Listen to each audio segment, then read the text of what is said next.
Good evening, hello and welcome to live football from the PL2. To kick off your Chelsea weekend here on the Fifth Stand app, we have 6th versus 4th in the division. The Blues away at Arsenal tonight, and thrilled to be playing at all, frankly. It's been quite a wait. 49 days, in fact, since the final game before the Christmas break. That's the last time Andy Myers and his boys, more importantly his boys, got a run out. It was a very good run out. Quite some performance at home to Manchester United that began there. That's inside 1 minute, Marcel Lewis putting Chelsea in front. And before 3 minutes were up, Jude Soon-Sup-Bell, the under-18 scoring sensation, had his first PL2 goal for 2-0, and by half-time it was 3. Tino Andrin just bullying his way through the Man U box. He then added a penalty to make it 4-0 shortly after the break. Marcel Lewis had another here for 5. Very impressive. Remember, Chelsea at this point were league leaders, having gone top by beating Tottenham. 5-0 became 6 when Charlie Brown scored his first goal in a year. He's now MK Dons bound. And Manchester United ruined the clean sheet, but still walked away with their tails between their legs. Hugill making it 6-1 late on. But what a fabulous performance that was. As a result of it, Chelsea, as I say, kept their top place, but because others have been playing in 2021 and Chelsea have had their games cancelled, I think we all know why. That's what it looks like right now, but games in hand on everybody, and even a win tonight, with games in hand still in hand after it, would see the Blues go back top.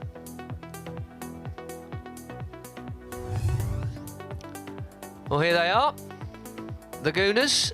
The Junior Gooners and the Junior Blues, and Tommy Langley is with me to watch this, and hopefully they can pick up where they left off, Tommy, but it's been a while. Yes, it has been a while. Get the rust off first, the first 20 minutes, and get back to playing great football that they've been in recently. You saw the Man United highlights there. The week before that, you and I did the Spurs game where they scored 3 more goals, although they were 2-0 down at half-time. So they've scored 9 goals in 2 games in fantastic form. Just got to pick up, as you rightly said, where they left off. Almost ready to go at Boreham Wood. A much changed Chelsea side this evening. And we're going to have a look at Arsenal first, though.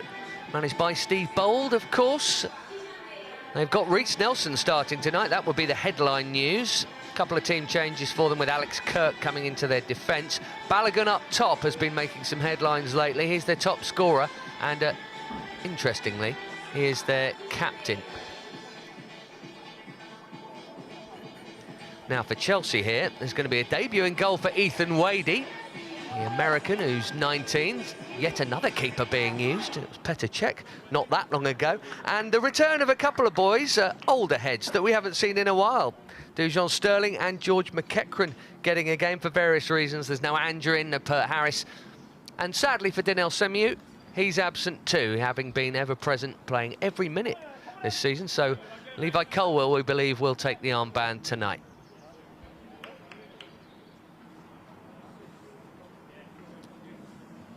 A lot of people have forgotten about Dujon Sterling, Tommy, and maybe even George McEachran too. They've both had, well, mixed loan spells, shall we say? Yeah, exactly. I think Dujon obviously went off to Coventry initially, and I think he went off to Wigan, and then came back and got injured, which is obviously was a shame, and I think he struggled to get back to fitness. George McEachran been in Holland, obviously, so hopefully we see George in good form tonight.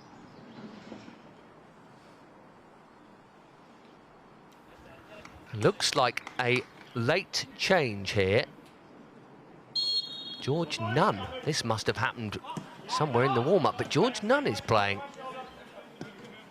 in the North London gloom. Sam McClelland at the back there. Marcel Lewis is still playing, and Tiana Ballow's there, so I'm not quite sure who's missing here.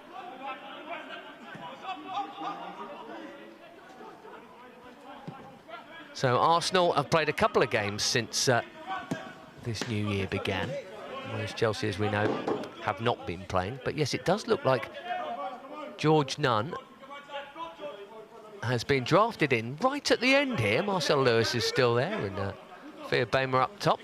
And Sam McClelland in at the back here, the Northern Irish lad, who's just turned 19. I'm looking for Tino Livramento, Ben. I can't see him.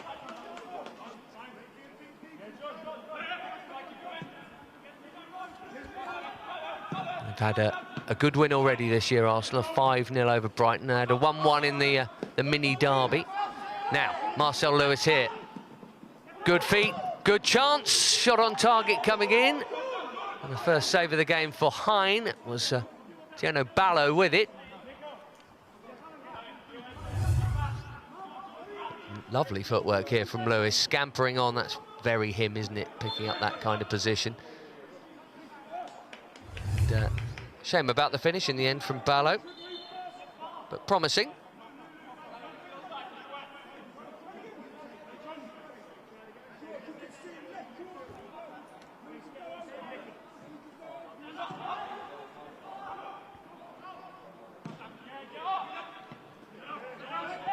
It's a ball over the top here, and Balogun is on the charge.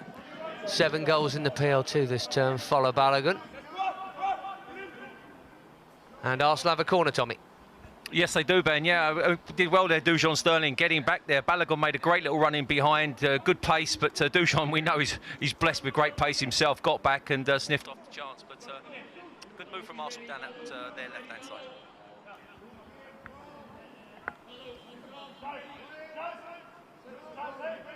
First corner of the game.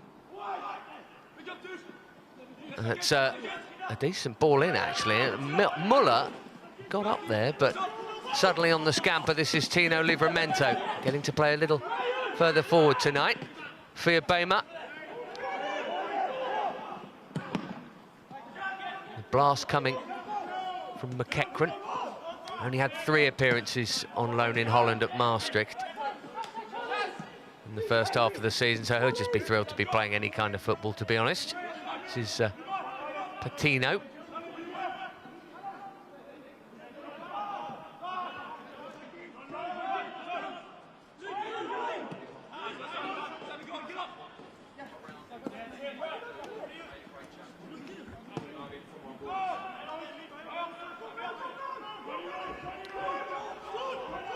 Livramento on the charge. Generally been playing with a number 2 on his back as a galloping right back, but there's another one in there tonight in Dujon Sterling.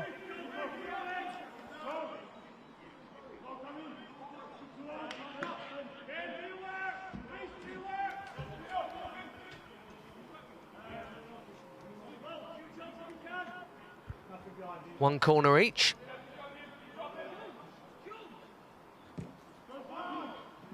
Tried a couple of short ones at Tottenham last night, and the first team. A long ball in towards the box there. McClellan was up, and out came the Estonian keeper Karl Hein, and that'll be an Arsenal free kick. Any win, remember, for the Blues will send them back to the top of the table. Just scooped in there by Livramento.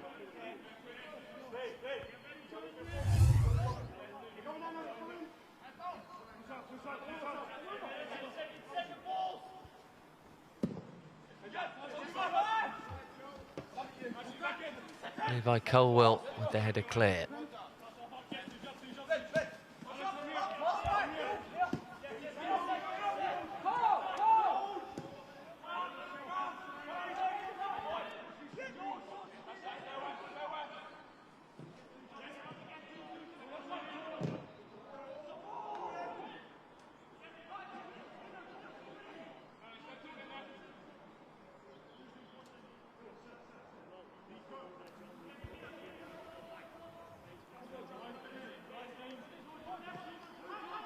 Thrown to Nelson.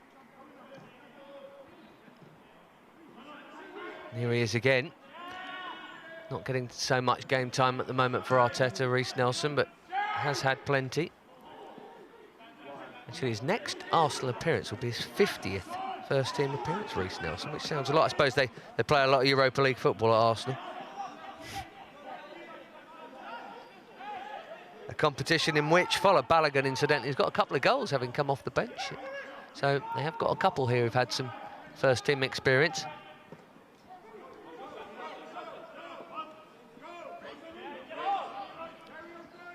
Nelson on the charge here is an important foot in. Good tackle, and then away by Wade, who's enjoying his first touch.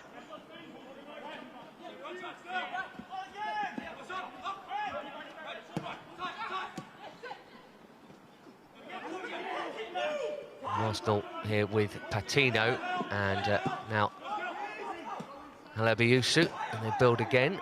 And I think the technical demons have disappeared. Tommy Langley hasn't missed a thing. He is alongside me. Tommy, speak to the world. Easiest night's work I've had for ages, Ben. But yeah, it started quite bright. Both teams going forward, wanted to play on the front foot, and Chelsea now got a great chance to get a ball in the box. Good, Awkward. decent ball in, but well defended at the near post there. Could have gone anywhere.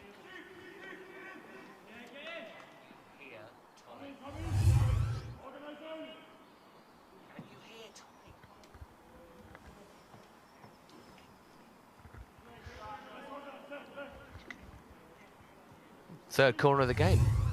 Bright start, actually, Tom.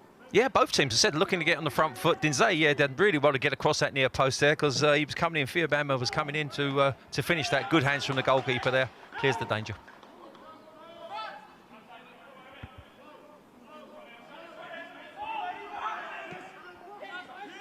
These two met early in the season. Chelsea had a generally good start. 3 wins out the first 4, and that was included a 3-0 victory over the Gunners. Livramento and indeed Fiabama very late. It was 1-0 for ages, in fact. It was a little bit of a flattering scoreline, to be fair, the 3-0. Played well enough, but probably wasn't a 3-0.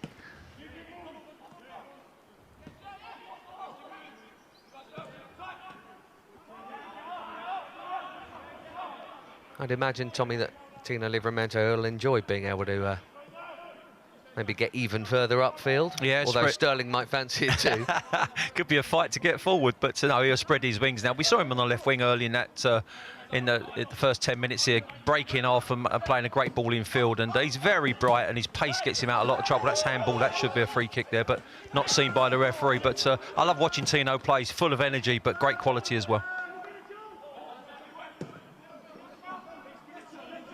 Definitely one of the standout players for this PL2 side this season, no doubt about it. Maybe the standout player.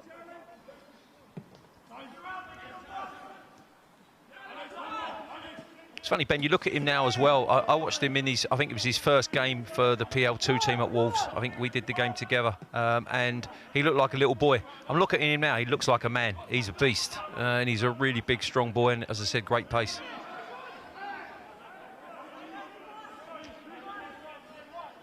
Balogun there wanting a free kick. Rumours are he'll be running down his Arsenal deal. That's why there was noise about Balogun during the transfer window just gone. Several clubs, I saw Liverpool's name linked with him actually, but several decent clubs supposedly interested. Curious that he would have the armband in that scenario. Yeah, I mean, as you say, he's been on all the transfer news, and he's going to get away not signing a new deal. I think he's free this summer, so he can go for compensation, which, you know, that's nothing compared with what his transfer value would be. So it's good. It's a good deal for whatever club fancies him. But the fact they've made him captain tonight and he wants to get away is a bit of a strange one.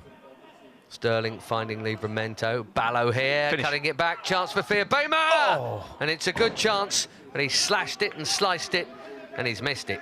Yeah, but it was a great move down that right-hand side again, and the ball's got played into him into the box there. His first touch was superb, Fiabama here, and he just swung it in with his left. His first touch is really decent. It's behind him, but he just gets it enough pace and gets it out of his feet, enough to drive it. Just misses that far post.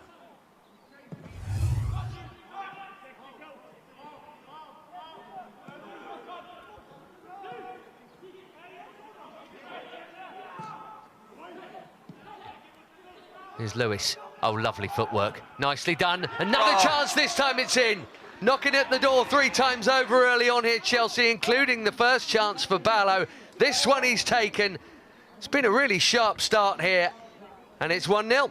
Well, a bit like the first team last night, they've really started this game brightly and really put Arsenal to the sword, and especially down that right-hand side. Again, it's Livramento involved, plays a great little ball into is that Henry Lawrence up there? And he's played, it's a great little finish though into the corner. I mean, he's got plenty to do. The goalkeeper's got a real good angle on him there, but just feeds it into that fast corner, passes it in, and a great way for Chelsea to start the game. Nice finish, Geno Ballo. For a player who in the youth team scored on a regular basis, he'll be thrilled about that. He was actually in the goals pre-season, and he scored right at the beginning of the campaign. I think it was the second game, Southampton, and hadn't scored since.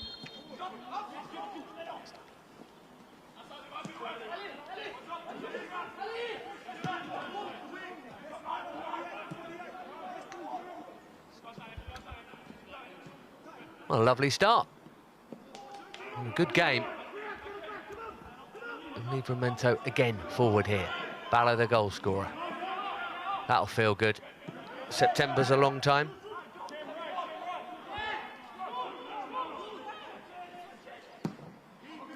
McEachran with the switch, and a good switch. This is George Nunn, drafted in right at the end. It was Henry Lawrence's name on the team sheet. Originally, something must have happened right at the end of the warm-up, though.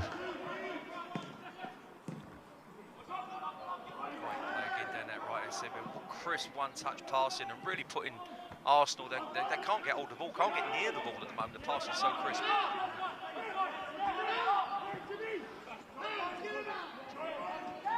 Back here with Wadey. Well, it's been a pretty comfortable debut for him so far. Lewis Bate into Marcel Lewis, and that's an ambitious ball. It's a good one, and you know Livramento's quick enough to get there. Feerbema makes his move. And still Livramento looking for 2-0, and it's too close to Karl Hein.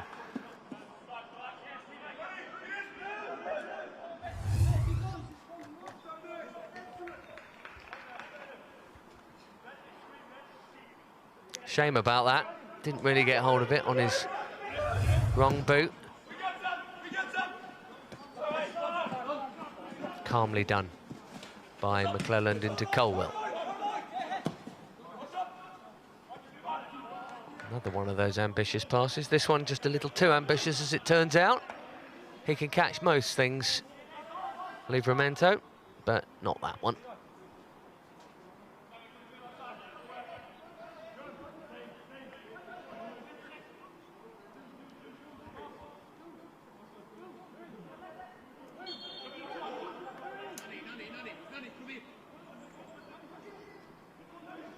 Spaniard Lopez with the throw into Balogun. It's tidily done. Akinola here. Regular in the middle of that midfield. He's played all but one.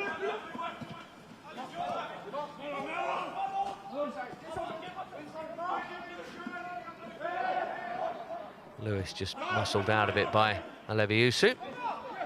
Well, Nunn's won it back here. It's off Akinola for another corner.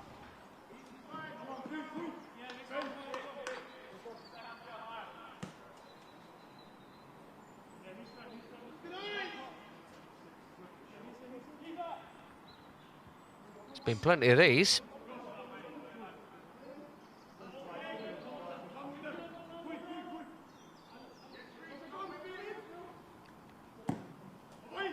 In it comes, and over it goes, but only just. It was off an Arsenal head, I think. It'll be another corner.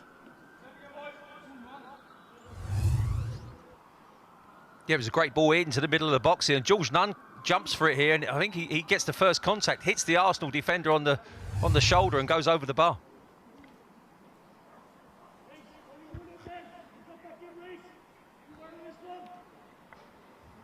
Flurry of corners. Look at that bunching in the 6-yard box. Good luck, keeper. Well, he came for it. That was brave. And Lewis had to be acrobatic, and good luck getting it through that.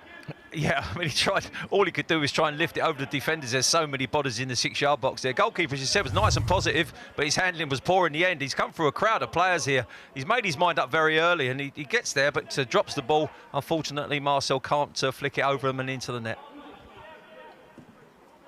But he's been very bright, Marcel, in that goal there. He literally found himself in the box, feeding Ballo with the ball. So he's done really well there to make that run. I think going back to shape, Ben, we're playing three at the back here. You know, Dujon Zerling's actually playing as a right-side centre-back with Nunn coming up on this left-hand side. I think Andy's had to change the formation a little bit due to the fact that obviously we've had to make a change just before the off. Yes, because really it's a needs must if you're bunging in a wing-back or someone to be a wing-back, which George Nunn is. You know, there's Rankin, soon Sup Bell on the bench. Pierre-Ek was filled in a fair few different positions, the games I've seen him play, but yeah, needs must. Got to be flexible if you're a coach, unless your name's Jose. Ooh, subtle but nice. That was not so far from here. Wonderful new stadium. deserves good football, but only gets it when Chelsea and others come to town. Well, they've had a feast recently, Liverpool and Chelsea being there, but unfortunately haven't scored a goal, been on the wrong end of a few results. So it's tough at the top. They were there for a good couple of minutes. Good start from the Blues here.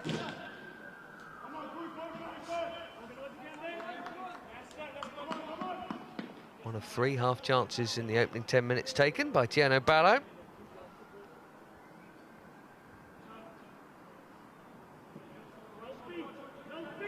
The better side for sure. Just seeing George McEachran there reminds me that in the recent window I saw that Josh had been released. Yeah, from Birmingham City. It's, obviously went to Brentford from here and then ended up at Birmingham. I think he went there initially on trial. They signed him on a short-term deal. Now he finds himself without a club, and it's a shame because obviously when he was here, he was our new bright light.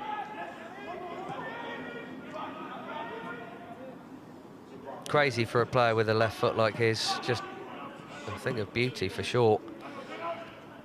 There's the athleticism that we came to know and love from a very young age of Dujon Sterling. He's a ripe old 21 what now. A ball that is. Great ball for Livramento, tight angle, the ball just behind Firbama, nearly an own goal.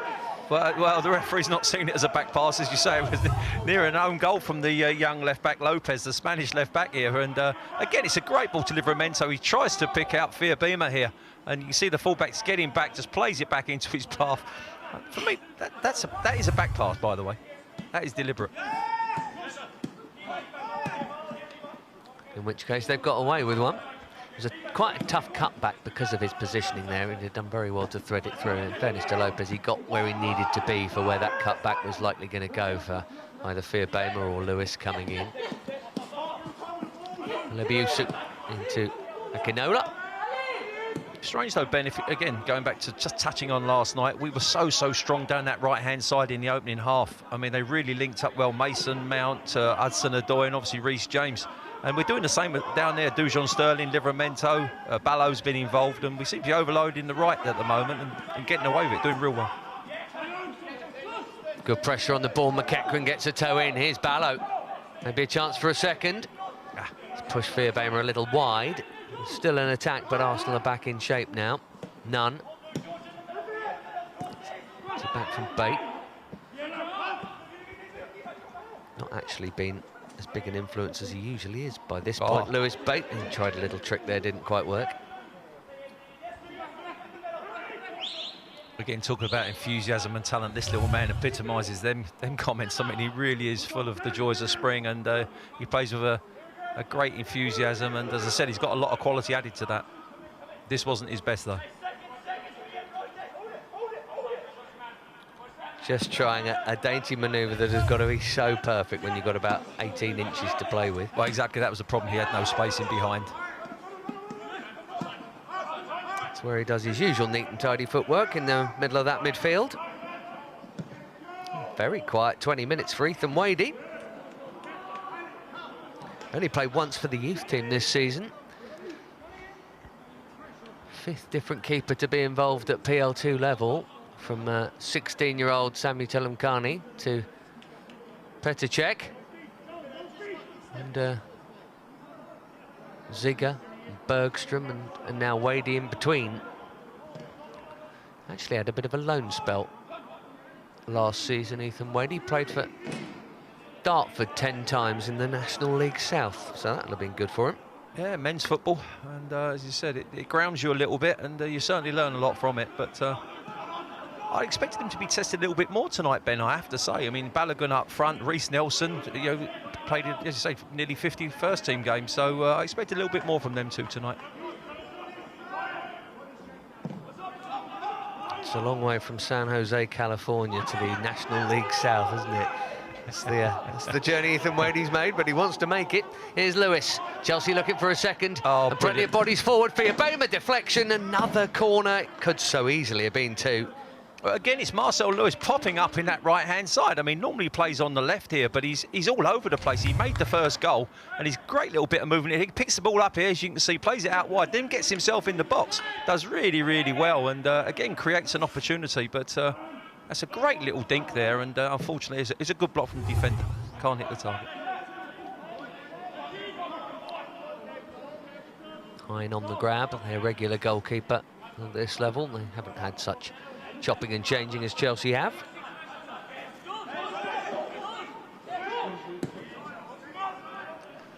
It's a shame, really, the winter break came when it came. I suppose they're getting used to delays. Andy Myers and his group actually had 190 days out of action from beating Everton in March. Almost a year ago that it all... I was going to say all kicked off, but the opposite. Final whistles blowing really all over Planet Football, wasn't it? So a long old time off, and this is a heck of a break. Mid-December till now.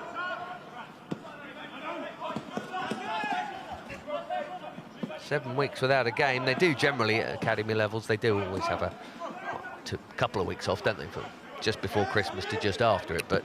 Yeah, in terms of matches, the games in the PL2 are somewhat infrequent in certain seasons. I mean, there's more this year than I can remember, so it's been organised better. But certainly, the delay's done us no harm. In fact, we look fresh and we look really at it today. Had a good start and a bit of a wobble in the middle where there was suddenly 1 point out of 9, and then very good since. Games that I hope you enjoyed on the 5th stand-up. There was a late winner by Henry Lawrence against Leicester, then that unbelievable 3-2 against Spurs from 2 down with red cards, Danny Drinkwater going at it, and Petr Cech in goal and turning 2-0 down into 3-2 up and going top as a result, and then that 6-1 drubbing of Man United, and then it all stopped until tonight. But picking up where they left off at the moment, with only 23 played in fairness, but it's been a decent first quarter of the game from the Blues. Marcel Lewis there has been central to it. Been excellent.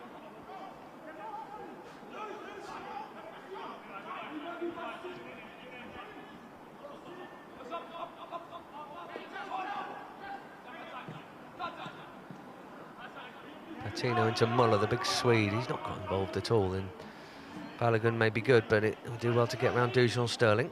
Yes, and he is a big Swede, by the way, because he lined up against Marcel Lewis, and you can see the size of him there. He must be sort of nearly 193, 194. Well, that's very modern. What does that mean? Well, he's about 6 foot, in old money, yes. About 6'2", 6'3", and yeah, he certainly is a big boy, but he's not been sighted with radar in this game so far, but and neither of the front two, so it's been a real good performance by Chelsea, stifling all the talent they have. Here he is, right on cue. And brilliantly, he's got Marcel Lewis after him, which looks hilarious. There speaks a man who's in the modern game of young footballers, Tommy Langley with his 1m94s. Some of you all know what that means. I should speak in old money because I'm an old man, but as you say, it's got to live in the modern day, Ben. There's a 90-odd kilo Dujon Sterling. There you go. What a ball from Lewis Bates that is. Again, Bates left foot, lovely, to George Nunn.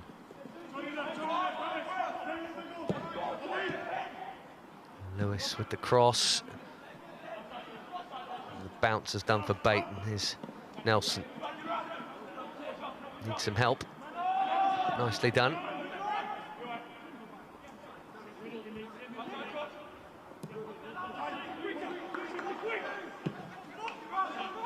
Clearly, he'd be more interested in the progress at Chelsea. And last season, we saw tons from academy. Actually done all right at Arsenal, haven't they, if you think about it? People like Reece Nelson and Willock and Eddie Nketiah. There've been plenty of players. Emil Smith-Rowe's looking pretty good at the moment. He's looking very tidy, yeah, in that little quite a few sort of number 10 role. regular games. Yeah, yeah. In fact, he's a bit like Muller in his size. He looks a big, heavy boy, but his technique's really good and sees a pass. So I think he's done well, Smith-Rowe, since he's come into Arsenal. In what is, to be honest with you, Ben, it's quite a struggling side, so there's even more credit to him. But look at this ball here. It's a wand of a left foot, but that's a free iron there. Not my free iron, but it is a free iron, and it's a great ball with George Nunn. I'd like to see George go one-on-one with the defender there, really take him on, really put him down, but he didn't. He decided to keep possession, which isn't a problem either. There's been a little bit of a theme with him, I think, this term. Perhaps it's a confidence thing. Any forward player likes goals, and maybe he needs the confidence of that. Yes, they have, and Muller, thankfully, just pushed a little wide by the Akinola pass. And good job too. Tino Livramento getting back, doing enough. He doesn't want it to be a corner, but to be fair, he's put out a bit of a fire there. If that pass is better. Well, the pass was shocking. I mean, Moller was in there, as I said, as an overload. You could see it clearly, and the ball to Moller was way off target. And to be fair, Livramento does real. You can see it here. He's got nobody there. Dujon Sterling's come in and picking Balogun up, and he was there on his own. Poor ball to him. Livramento, thankfully for him, had the pace.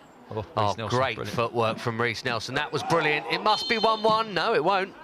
It's kept out, and the whistle had gone anyway. I think was that Balogun he caught. I think it may be handball there, Ben. They appeal for handball, and it looks like he's give that in the 6-yard box. Great play from Reiss Nelson. This is what you expect of him. He's got first team ability. He's played nearly 50 games in the first team. Sells them up the road there. Great little ball played in. Gets a deflection, and it hits Balogun on the arm there. Definite handball, and the referee sees it. But that's what you expect for someone like of the talent of Reiss Nelson. Yeah, that looked very impressive. It's always good when you're doing it perhaps down a level. But Reiss Nelson, one of those, certainly made a lot of progress. He also had a year in the Bundesliga, in fairness, with Hoffenheim on loan as well, and he played plenty there. So he ought to be amongst the best players, if not the best player on this pitch. I'd like to see George McEachran on the ball a bit more and dictating from that central role, but for Chelsea it's been all about Marcel Lewis, much of it this game, and here he is again. Here comes Sterling, powering forward.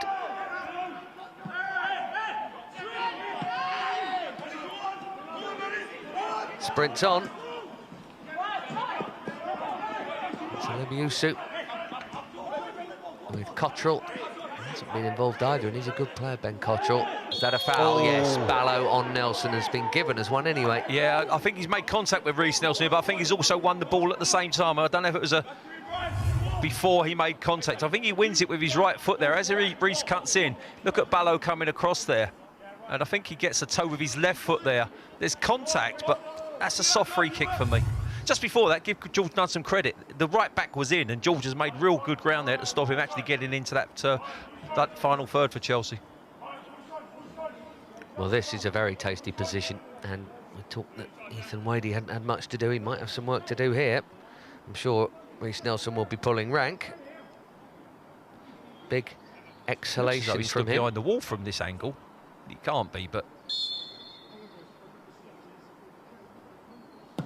Nelson, brilliant. Well, Tommy spotted the gap, and so did Reiss Nelson. It's 1-1. And a player who he said ought to be the best player on this pitch has shown some more quality there. Arsenal are level. Well, two little brief snippets of what this man can do. I mean, this is a fantastic free kick. I'm not sure what the keeper was doing as regards lining up his wall. I mean, it didn't look as though the angles were right to me. But, you know, you still got to get the ball into them areas, and he did that with great quality. We saw the run just now, which created an opportunity. That's a great finish. All square. Chelsea have been the better side, but it's 1-1. Reiss Nelson has actually played one other PL2 game this season. And they had a 3-3 draw with Man United, and he scored in that one as well.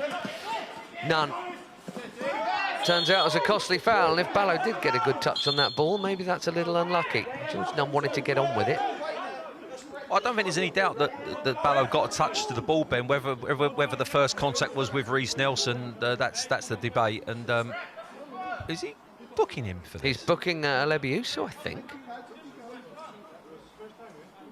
Yep. Well, that, again, if that was a soft free kick they give on the edge of our box, that is without doubt a soft booking, because George Nunn, there was a challenge there and it was a free kick, but never a yellow card for me. Half an hour gone. Decent game. Win for Chelsea, and only a win will take the Blues top for now, but remember there are games in hand. Fiorbemer into Ballo. Now Livramento. 2 in the middle, 3 in the middle, making it with George Nunn here. Again, maybe just a fraction of hesitation from him. Could he have gone and met that? I think he's got to see that cross coming in early. I think he's got to be at the far post. It was a great pick out if he's there, but he just hung back that extra yard or two. It was exactly that, and he's done really well positionally recently. Here goes Lewis again! Oh, boom! What a goal. What a goal. Just like that, Chelsea back in front. Reiss Nelson perhaps ought to be the best player on the pitch, but I tell you what, Marcel Lewis is giving him a run for his money tonight. He's been fantastic, and he's put Chelsea back in the lead with a solo special. Well, also, it's a great move here, and his first touch is great. Takes him away from the midfield player who's trying to track him. He's got plenty to do here, but he smashes it with his right foot. Again, I'm not sure the angles favour. The keeper's got great angles there, but that don't matter. He smashed it into that near post. He deserves that. He's been exceptional, Marcel Lewis, and he is thriving on the fact that George Nunn's playing that wing-back role. He's now coming in field and really getting involved in areas. You can see how dangerous he is. Made the first goal, scored the second.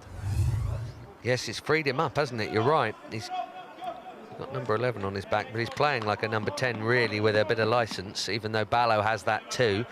Well, this is the thing. We've seen it with the first team, haven't we? Tuchel essentially saying, I'm having two number 10s, really, or what Brendan used to call, when he was Liverpool boss, as I recall, a box. So there's two at the base of midfield and then two number 10s in front of them. And he's changed that around a lot, hasn't he? He's had Ziyech and Pulisic in the first game, then it was Mount and Werner in the second, and Havertz has been in there.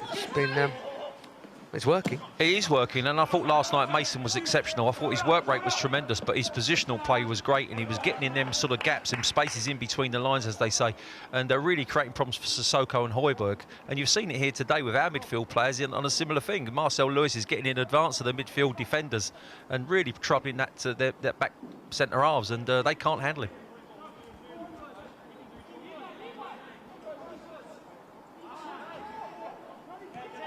And you know, you look at the last 5 minutes, probably Arsenal were the better side with that Reiss Nelson little burst, the free kick. But what a great retort that is. You know, you go 1-1, you say, listen, we don't care, we're going to get a goal ourselves. And great attitude from the boys. Good action to kick off the weekend for sure. Livramento here into Ballo. Still got 12 minutes of the first half left. Mason Mount never really did a lot of PL2 action because he was off on loan in Holland and then Derby, so he's kind of youth team and then straight out to loan. And a wonderful example for these boys who, when they were 13 and 14, and Mason Mount was the youth team captain at 17, winning the Youth Cup. They'll have seen him there, and now he's already been first team captain this season, and for most people's money would be the player of the year.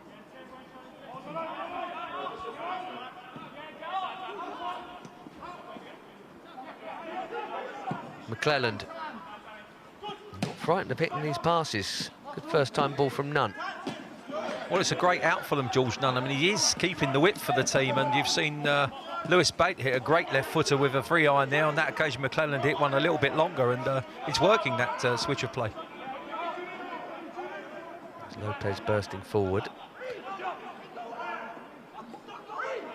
Nelson drifting. There's a way about him that looks more like a footballer, isn't there? There's a Balogun here.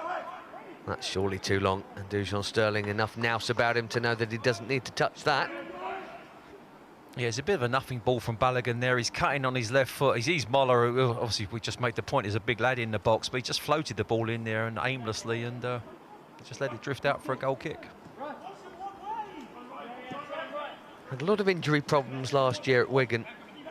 Dujon Sterling, having played absolutely nailed on starter for just about an entire league season with Coventry the year before. That was brilliant for him, but last year was a real frustration.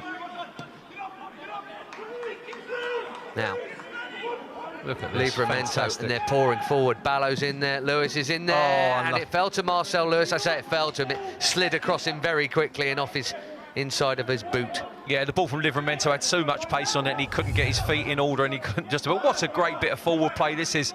Knocked it out to Livramento, showed great pace. Look at this, Ballo's busting a gut to get in there. Lewis is busting a gut. George Nunn at the far post. Just too much pace on the ball. He just can't steer his feet quick enough.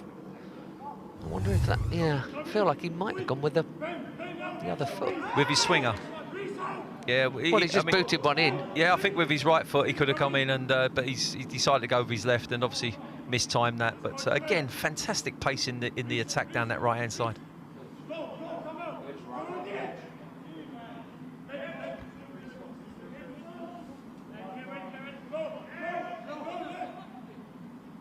Nine minutes to half-time. Whipped in corner. Good one.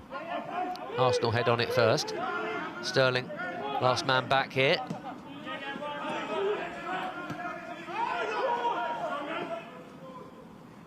Lewis. Not such a dangerous cross that time.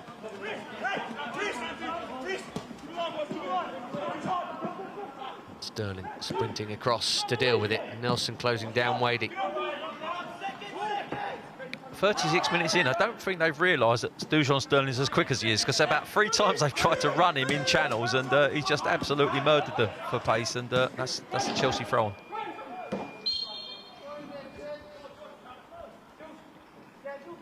They've played against him at various levels, just probably not these players, I suppose, but Yeah. over the years. Well, it's funny because Reece Nelson actually played that pass. You'd think he'd look up and go, I didn't match him up against Dujon, but he did, and Dujon won.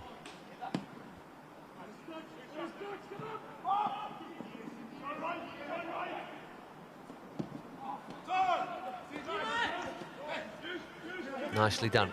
Levi Colwell stepping forward here. Always looks pretty comfortable on the ball and just bouncing off him there, Ben Cottrell. Excuse me. Out of the way. Swatted him away. This is definitely worth another look. That's brilliant. To be fair to Cottrell, he's doing his best to get back, but it's a total mismatch. He really is. It's almost a ragdolling, that, isn't it? Ben Cottrell there.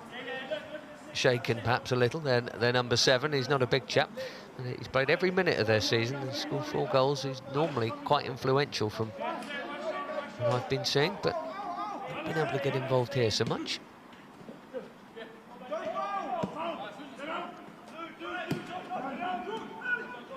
McEachran. Probably be feeling a few cobwebs blowing out, clearly. Million training sessions, but there's nothing like playing, and George McEachran hasn't done much of that, but he's still got that can opener of a left foot. And that is something you can't teach. You can't teach that. I mean, it's a fantastic ball. Sees the run, just plays it into area. Lopez got no chance. It's just, look at that. First touch is great. Second touch gets out of his feet. Dinks a little ball in behind. Sees things other people don't see. Favours the forward, and Lopez makes a lunge there, and it's a definite free kick. And that was created by a fantastic ball from George. Ancient now, at 20, George McEachran. Feel like I've been watching him play football for a decade, but it clearly can't be that. That's what happens when you break through as a 15-year-old like he did, and indeed Dujon Sterling did as well. Sadly, I have been watching him for 9 years. I watched him play in the same team as Reece James many times, because I had a young boy playing in that team as well, and I've watched him since he was a real young boy. I love him. He's a proper little boy as well, proper man now. Oh. Short one that caught everyone, including Lewis Bate, by surprise, as Livramento drills one. It's a very crowded box. Lewis Bate, you're not going to get through there. Messi couldn't have got through there. Well, I think the free kick, first of all, caught him unawares. I don't really think he was expecting it to be played to him, and that sort of surprised him a little bit. It all went pear-shaped from there.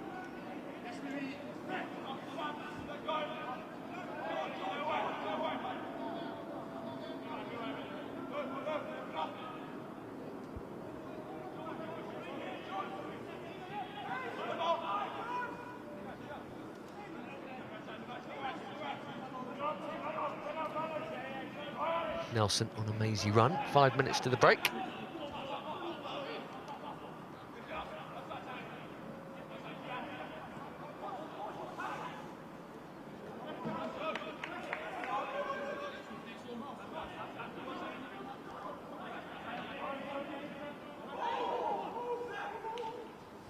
George McEachran was just on the fringes. Went on a couple of Europa League trips under Maurizio Sarri that season. Obviously ended well in Baku. He was out there with the squad, never made it onto the field.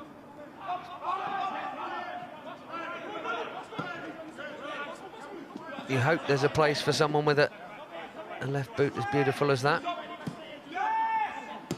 Yeah, I mean, certainly was for a while with Big Brother. I mean, he had a run there under Carlo Ancelotti when he was starting games, and on merit, starting several games in a row. I think he played 10 in a row at one point that winter. Whatever he was at the time, 17, 18. Yeah, I mean, Josh again had a wand of a left foot. I mean, superb footballer, made everything look so easy. Could see a pass. That's a great bit of play from Reece Nelson again there, by the way. Oh. That sent everyone, Yeah. including me. My head had gone left then.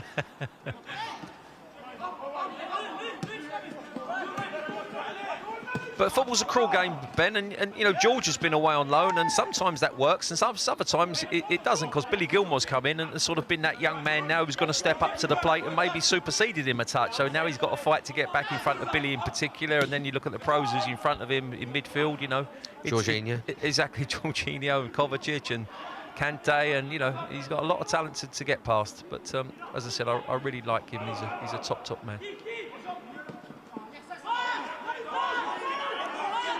Livramento there. There were a few rumours he might get involved in that Morecambe and Luton Cup ties. Maybe the next cab off the rank, possibly. The bubbles haven't helped, the different training bubbles they've had at Cobham. Otherwise, I think you might have seen one or two more youngsters involved in those FA Cup games. Well, it's Barnsley, isn't it, next week as well? So you know, you might get an opportunity there. Although that's no gimme. I mean, you've got to go there and pay them respect. Great bit of play again down the right. Ballo gets it in. Nice move again, and again, Tommy, it's down the right. That really has been a thing. The link-up play down there has been exceptional. It really has. Even Marcel Lewis from the left has been getting involved over there. Ballo's frustrated with his first touch there, but he's had a very bright first half. Tino Barrow, he's really looked tidy, and as I said, open to scoring for us. Time to run nicely there.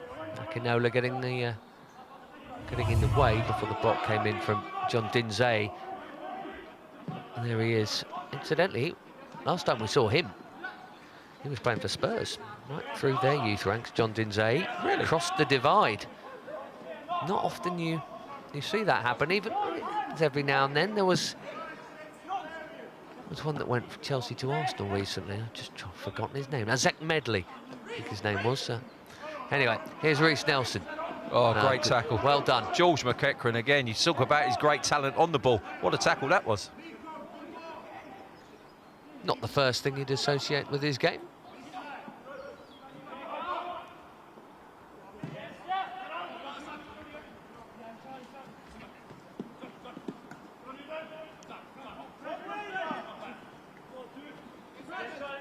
Never looks flustered, Levi Colwell, even when he's under pressure, and he is here from Cottrell, and there is a time and a place to do that, and I think that was probably it. Yes, yeah, I think both players, Levi looked very calm on the ball. Cottrell was closing him down, doing his job, and he did the right thing, kick it out, and let's regroup. Can't have gone out there, though. Apparently so.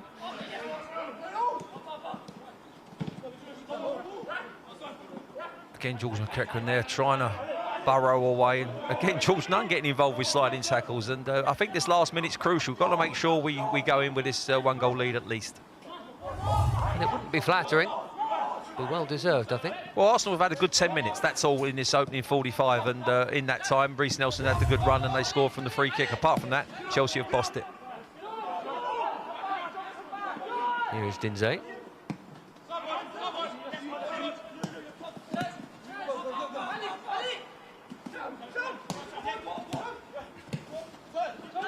Dinzey was in that group with TJ Omer and Japhet Tanganga, who's been getting a few games for Jose. He's one who spent all through the year groups playing in Tottenham youth teams with that lot in that defensive unit. Dinzey. Then we beat them in the semi-final of the FA Youth Cup almost every year. Yeah. I think he was probably playing.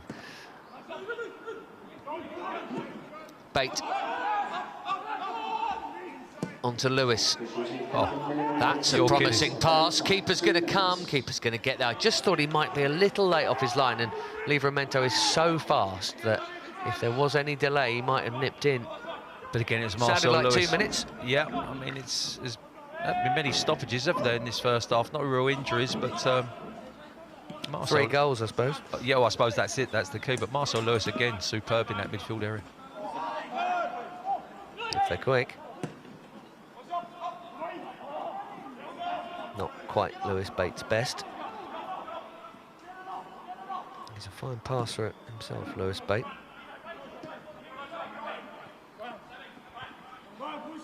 He has 2 fine left-footed players in the middle of the park for Chelsea. You don't see that very often, do you? 2 left-footers in central midfield. Very rare. Normally they're lopsided the other way. Now look out, in comes Balogun. And Wadey gets the touch on it and jumps on the rebound before Muller can pounce. Yeah, Dujon Sterling just forces Balogun a little bit wide here, but he still gets a good contact on the ball with his left foot. You can see it there. Keeper does well to get down low. I'm worried about the rebound. I see Moller going in, but defensively, McClellan does really well here. Just shepherds him out of the way there, and the keeper gets it the second grab. Well, I'll be pleased there, Ethan Wadey, because he's not actually had very much to do at all. Not quite sure about the alignment on that free kick, so he'll feel better there. Looked like a barge. That might even have been a push. Apparently not. Is Cottrell. That, though, was much to the disappointment of George McEachran. George is going to get Lewis booked Bate will get cautioned for kicking the ball away. Well, I think also the reaction of George McEachran might have just got me a leg card. I think Lewis Bate kicking the ball away did him a favour there, because I think he would have brandished it to either of them. But you can see the initial frustration. We both thought Lewis Bate was pushed there, and so did he. And that was the frustration he showed by kicking the ball away just there. Hooked him through the legs there, and then Bate booted it away. Well, they might as well send everyone forward, because there'll probably be about 3 seconds of action. There won't be time for a Chelsea counter, so they're all going forward. They know the situation with the clock, I'm sure. Hine on the halfway line to hoist it. They need Steve Bold in there, don't they? That'll do. Nope. And that was a good half's entertainment, that. Chelsea on top early and scoring early through Tieno Ballo. Arsenal level through a fine Reece Nelson free kick. And then Marcel Lewis banging in very quickly. That Arsenal parity lasted only about a minute and a half. So, half-time, good news for the Blues. They are heading top as it stands. The lead is 2-1.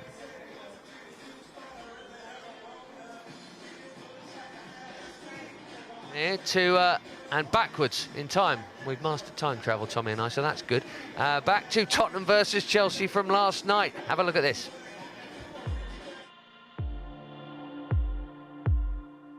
Tottenham Hotspur versus Chelsea under the Thursday night lights in North London. Always one of the biggest games of both club seasons. Tonight is no exception. Chelsea get the game underway and immediately look for Timo Werner from Azpilicueta, and his header doesn't drop wide by much. That was flashbacks to Alvaro Morata and Cesar Azpilicueta. That was a great ball, just sees him break the gap. Here's Werner. Oh, Eric Dyer, what a strange tackle, and it is a penalty. What on earth was Dyer thinking there? Easy decision on the face of it for Andre Mariner. Of course, they will be looking at it in Stockley Park, but it looks pretty cut and dried from the first viewing. And what was Dyer doing? Once he goes to ground there, it's a strange challenge. Can he give the Blues a deserved lead here? It's Jorginho versus Lloris. He's done it, buried it. Lloris went the right way, but it was struck so powerfully and with such placement by Jorginho that no goalkeeper could have kept that out. It's Spurs 0, Chelsea 1. Passed the ball out well there from the back, really exploited Spurs' press. And look at the options left and right. Mount might go alone. Instead, he's found Werner and Aurier. That's the tackle. And put it behind for a corner. Well, that tackle is as good as scoring a goal.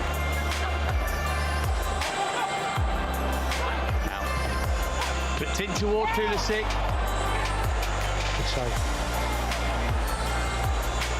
Lloris does really well. I don't think he knows a great deal about it. Here's Mason Mount. Away from Dyer for two. Really good save from Lloris. Just wasn't quite far enough in the corner from Mount. Yeah, it doesn't quite get the power either, but he gets the accuracy. It's a super save, isn't it, by Lloris? 7 points from 9 for Thomas Tuchel and for Chelsea, but this is not just any old win. This is against Tottenham. Final score at the Tottenham Hotspur Stadium. Spurs 0, Chelsea 1. Good run, yeah. I think it should be even 9 because we had a great game against Wolves. Unfortunately, we didn't win, but yeah, today another good game. Unfortunately, we didn't score the second to be a little bit more relaxed in the last 15-20 minutes, but yeah, it was a good game from us and we need to keep going. It seems just from the first 3 games that Tuchel likes you and Jorginho as that 2, and that you're both maybe moving the ball a bit quicker now. Is that fair to say? Has he asked you to do that, or is it the way it's happened? You look to be passing a bit faster, more forward. Yeah, he explained us what he wants, and it's exactly that to play fast forward, to create chances, to be in the opposition half, and I think we are we improved a lot in the last 3 games, but I think we can do even better and be even more confident. So, like the games will coming, I think we'll be even better, and we need to do even better because we can do it. We deserved that tonight. I mean, especially in the first half, they offered no threat at all. Were you a little bit nervous as it got to the end because it was only one? Yeah. Watching on. Yeah, that's what I said previous as well. I think we have the little problem to don't score against Burnley as well. You go in the last 15 minutes 1-0 up, and it could be even more. And this is a thing we need to improve to finish games. And I think this is one thing that we will work a lot on. Well, he has been excellent, certainly, I think, under new management. Not saying it wasn't good before, but he seems to have upped his game to me, and enjoying that. We know Tuchel is a big Jorginho fan, Tommy. What is always fascinating when you get a change of manager, and we've had a few here, is how people who are in the in crowd can be out. I'm thinking maybe Ben Chilwell or you know, and Kurt Zouma, people who were playing every week, and then other people, Alonso coming in from the cold, Callum Hudson-Odoi suddenly a new lease of life. Last night as a 10, previously as a wing back. Kovacic is suddenly. It's fascinating to see how different shapes, different bosses get different things out of different players, and you're never out of it for long. No, you're not. And one thing about new boss coming in, and you know, Frank going is a debate we don't want to have, but I have to say players have to step up to the plate. They have to reprove themselves, and I think you've seen in the last few games especially people step up to the plate and maybe play with an intensity 5 or 10% that they were doing initially, and that's, you know, obviously something you have to do, as I said, to impress the manager. Going back to Kovacic, I think he's almost one of the best world-class players that we have. If he could finish, he'd be top world class, because I've got to tell you, his movement and the way he controls the ball and drifts past people and then bursts into space. I mean, last night was a great example of that. He got the ball just over the halfway line, spun, got in the 6-yard box, and actually hooked the ball wide when he had the shot. Maybe should have laid the ball out left-hand side to Werner. But he had the shot. If he could put some shooting boots on, he would be a world class. But I think he's world class anyway. But generally, Ben, I thought the performance last night was superb. I thought the pace of the first 20-25 minutes was great. Spurs were shell-shocked, didn't have any idea of what to do. It's absolutely true. Let's have a little look at the main moments from this half. We could talk about Kovacic all night. His passing range was excellent in the Burnley game, but here we've seen a lot of excellent performances. Marcel Lewis early on here, great feet, and Tieno Balla with that chance, Tom. Yeah, it was great. And again, Marcel Lewis coming in from the left-hand side, playing more central today, gets in front of the midfielder there, bursts into the box, lays a lovely little ball off there to Balla, who just gets good contact, but not enough to beat the keeper. Very much, well, actually throughout the half, I was going to say early, but throughout the half, down the right-hand side was an issue. That's Fia Bamer slashing one wide as well. Yeah, and he's had a good first half as well. He's really led the line well. On this occasion, he misses the target. First touch is good because he's just behind him, gets it into his stride there, just can't place it into the far post. All you can do there with the ball behind you like that is take it nicely and roll like that. Very good indeed. This was the ball into Lewis, little back heel, and Ballo this time did find that corner. Again, it's the run from Lewis which creates the opportunity, creates the space. He takes the centre half into an area he doesn't want to go there. Great little back heel, great awareness there, and then the finish is superb. Gets it out of his feet, bends it into the far corner, passes it in there, and it's a great way to open the scoring. In general, a very, very good Chelsea first half. Arsenal just had a small stint in the middle of it, but nearly 2-0 here. Fia Bamer again, the block behind off Lopez. But again, it's Lewis. He uses the run of Livramento here on the outside to create space. Plays a great little ball into the striker who hits the shot, but unfortunately gets deflected. This is their goal. Reece Nelson, not sure about the position of the goalkeeper or the wall. Either one's wrong, but you could do no more than stick it into the far corner, which he does very well.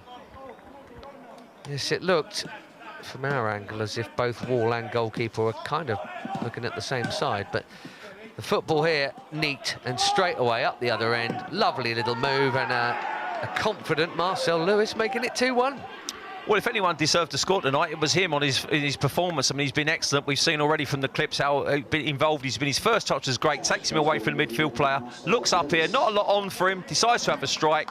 Goalkeeper a little bit fault with his angles, but he can do no more than feed it into that near post.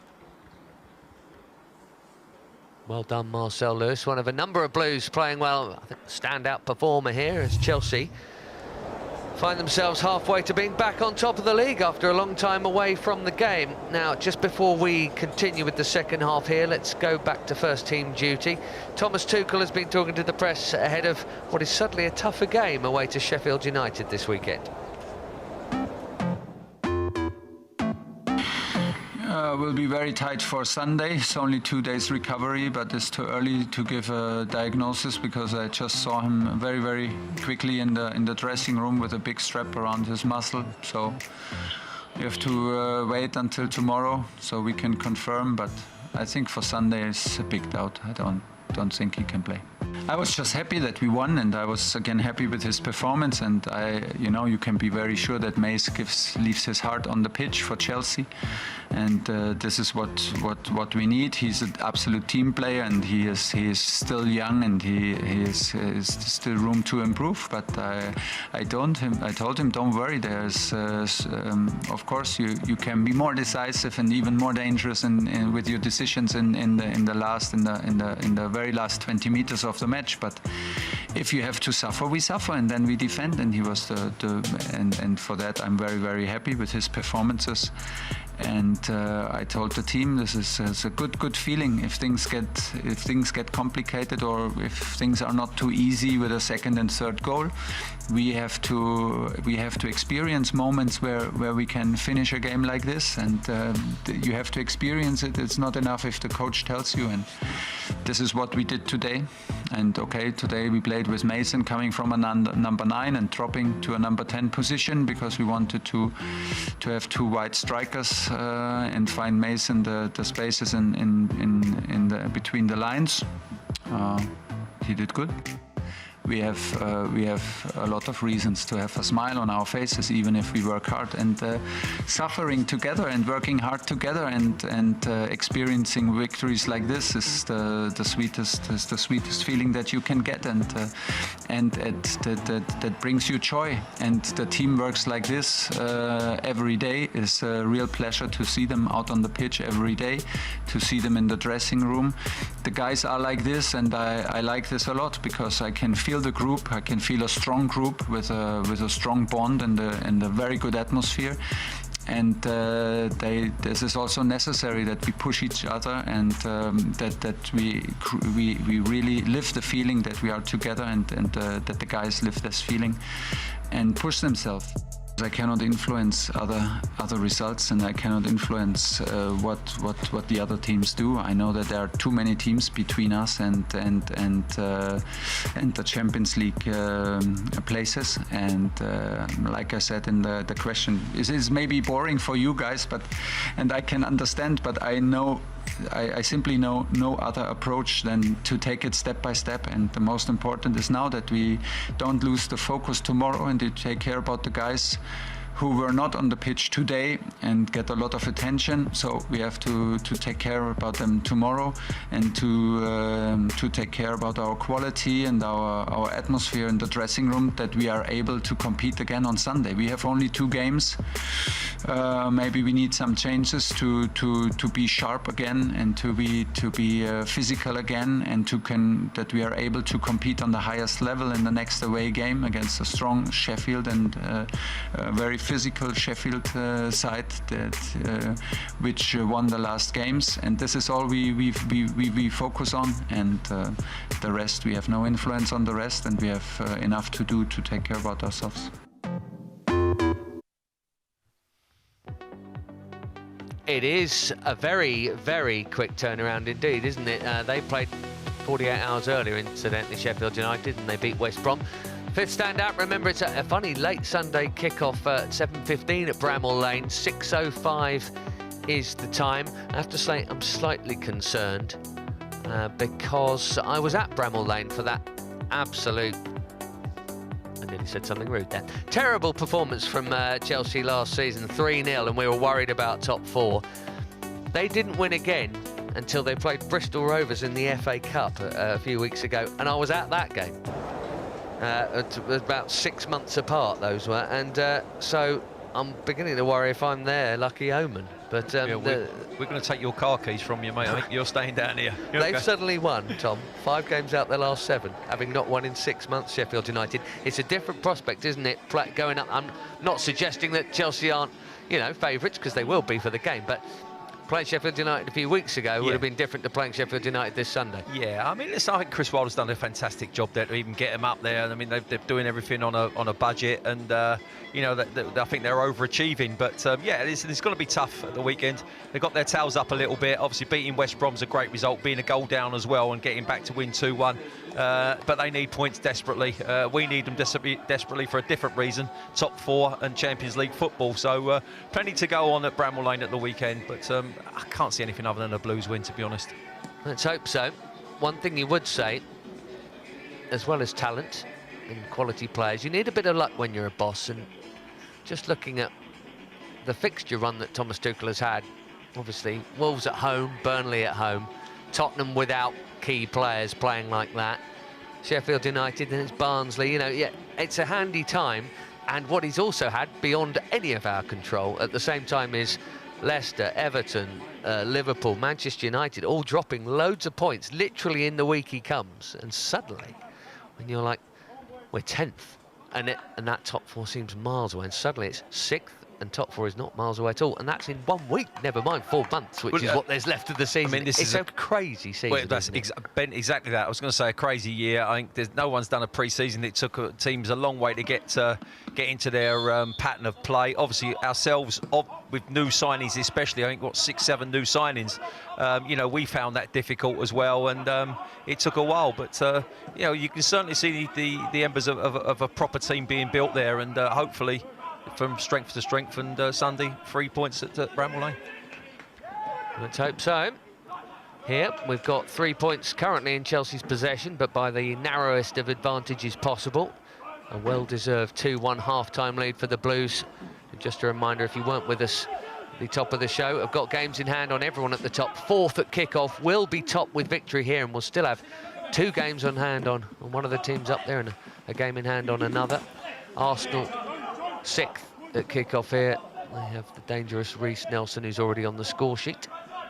Hine in goal here, clearing towards Cottrell, nothing doing there. And a debutant here in goal in green for Chelsea, and Ethan Wadey, the 19-year-old Californian. Yeah, no chance with the free kick. As I said, not sure about the position of the wall or himself, but that doesn't matter. Great save after, low down to his left-hand side, Ben. That'll give him a bit of confidence at the end of the first half. But need Chelsea to keep that tempo up and still go at Arsenal, and hopefully extend that lead fairly soon. Several changes required for various reasons for Andy Myers tonight. Sam McClellan there, one of the incoming players. It tends to be the group that gets disrupted the most, the PL2 group. Your under-18s, generally speaking, will stay a far more settled side throughout the season. The PL2 group can change massively from one game to the next, in 1 month to the next. Sometimes you've got first teamers having a go, sometimes you've got Petr Cech in goal, sometimes you've got people needing a bit of fitness, sometimes people are called up, or even you get international breaks, of course, at youth level, are coming at different times as well. Yeah, I agree totally. I mean, even tonight, you've got Dujon Sterling and George McEachran, people haven't seen for a long, long time. And the last game I did, Petr Cech played in goal. So, as you say, Andy's got loads of changes to contend with, but certainly doing a great job. Chelsea without Miles Peart-Harris, Tino Andrew in. The skipper, Denel Simiu, who hasn't missed a minute till tonight. That's why Levi Colwell has got the armband on.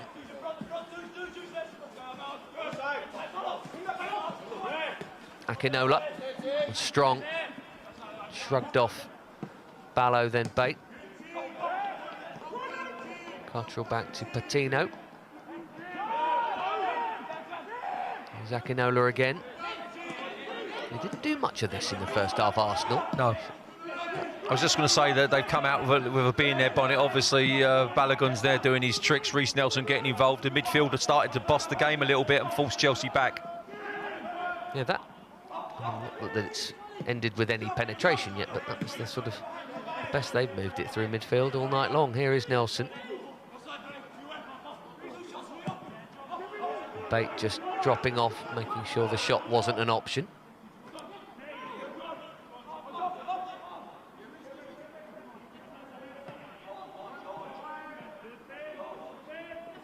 Socks down, Reece Nelson. Just Emil Smith-Rowe does that. Jack Grealish. Almost, it's a throwback look. Someone I saw at Spurs last night, actually, Mr. Hoddle. Here's Alabusu.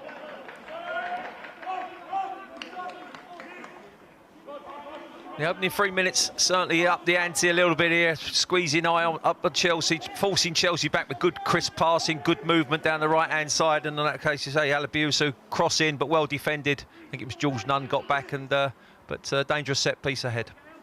Late team change for Chelsea if you missed it. Nunn, post warm-up, in for Henry Lawrence, and left wing back as a result. In comes the Arsenal corner. Keeper was nowhere, and the header from Dinzé was a great chance for 2-2. He's got to score, Dinzé. He has to score here because it's a great ball in. The keeper, I think he's all over the place. He looks as though he's at the near post, and he's not going to get anywhere near this. He seems to go for it and then decides not to. George Nunn does really well there. Doesn't actually win the ball, but does enough with Dinzé just to put him off. Fair play to George Nunn, because you don't expect to get a late shout. Of course, you want all your players ready. Like you always say about keepers, it can just suddenly happen when you're not expecting it. And to go in an alien position, I think he's done the defensive part really well. He's done really. I have to say, I made a point earlier about he chased the right back Alavisu in the late in the first half there, and he hadn't have done that, he'd have got in on the final third. So no, I think he's worked real hard for the team. It's a team performance tonight, and on that occasion there, a bit like last night in the 89th minute when Spurs had that ball in the box, which should have been finished with a header, should have been 1-1. How he's missed the target, there's Vinicius, a miracle. yes. Vinicius, who's only touch of the game, and it could have been the equalising goal. On that occasion, I think Dinzé exactly the same, should have hit the target and should have scored. A warning, certainly. Cottrell delivers. It's deep! It was very deep for a minute. I wondered if Wadey had lost his bearings. He gave me a right old scare there. Yeah, well, I don't actually know what was going on. First of all, this is a shocking free kick. I don't know what he's trying to do here because there's far too much pace on the ball and hit low, but I genuinely don't understand what the goalkeeper was doing there. You say, I think he's lost his bearings and his positional sense there, and has to be. Got lucky.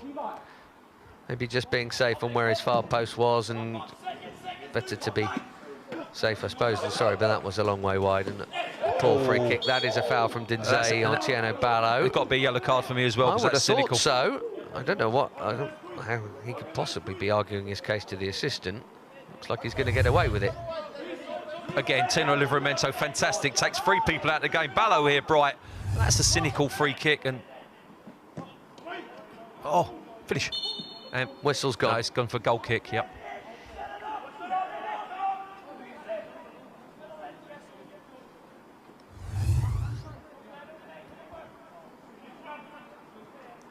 Just sneak out of play. It was tight, wasn't it? Well, I'm not sure. There might even have been a handball in there by Dinzé. Dinzé definitely handballed it, but yeah, obviously they give it for just creeping off the pitch there, I think, for a goal kick. Whole of the ball. Oh well. That was George Nunn winning that header too there. Here's McEachran into Barlow. It's behind you. Well done. Here's Livramento. Oddly enough, I don't think we've seen as much of him on the gallop up from the right as when he's an out-and-out right back, Livramento, strangely. But it's because there's been enough bodies forward doing that. Sometimes Barlow pulling wide, or Lewis. Still got up there a few times and always a threat.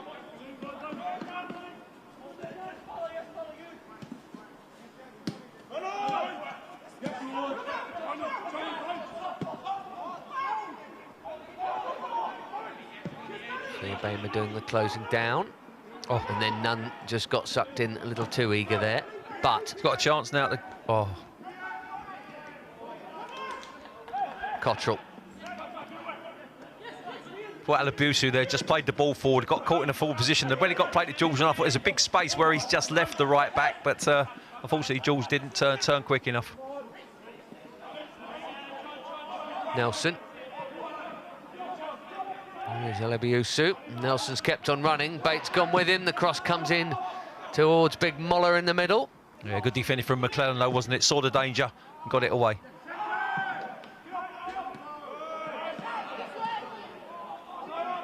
Well, Arsenal definitely more at it in the second half than they were in the first. Yeah, I think Steve Bold would have got hold of them and said, "Listen, guys, this is Chelsea you're playing here. This is no Mickey Mouse game. Let's show some passion." And they're certainly doing this. It's only sort of 7-8 minutes of the second half.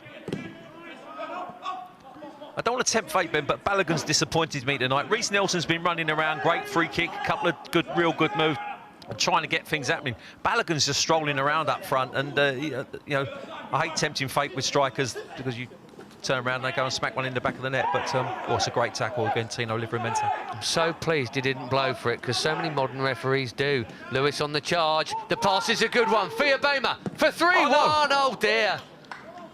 It's a wonderful chance to put daylight between the Blues and the Gunners, and he should have taken it there, the number 9. He's had a half-decent season scoring goals. You'd expect him to finish this. No, well, you would. First of all, Livramento, fantastic challenge, and you're right. Then normally they get pulled up for them. He sizes it up. He just tries to smash it.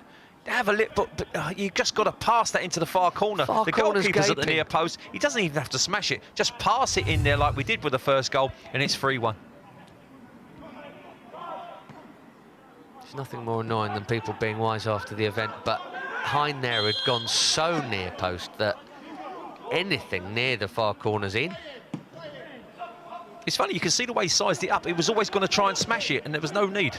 Oh, that's a really good ball towards him, that, from Livramento. That's a real teaser, that. I know it's run out of play, but there's nothing wrong with that delivery. You can see Tino as well. He's actually looking as if to say, listen, I can't do any more. He gets it out of his feet here. Great first touch, looks up, plays a ball in behind the defenders. That's food and drink for centre forwards. Just slide in there, it's a tap-in, and he doesn't really show the desire he needs to at them occasions. All that reminds me of some of the first-team games this season. Yeah. Where I've been waiting to see, you know, with someone like maybe Reece James or Ziyech, or someone has put a ball like that, and you think, where are you? Where are you? Yeah, why is someone here? Or and you see maybe Tam Abrahams on the penalty spot, and you're like, why aren't you there? Yeah, exactly. Where's the number 9 sticking that in the back of the net? Where's Frank Lampard? Breaking from midfield. Sterling with the cross, it's good. Ricochet nearly fell for Lewis, although it was, I presume, aimed at Brian Fiabema. Again, it's a great ball on the right-hand side. Livramento again, Dujon Sterling linking up lovely. Great little dink to the far stick. You think the favourite, and unfortunately, no one makes their mind up to really challenge for it. Sterling again here. FA Cup winner, technically. I just think found out if he got a medal, you know.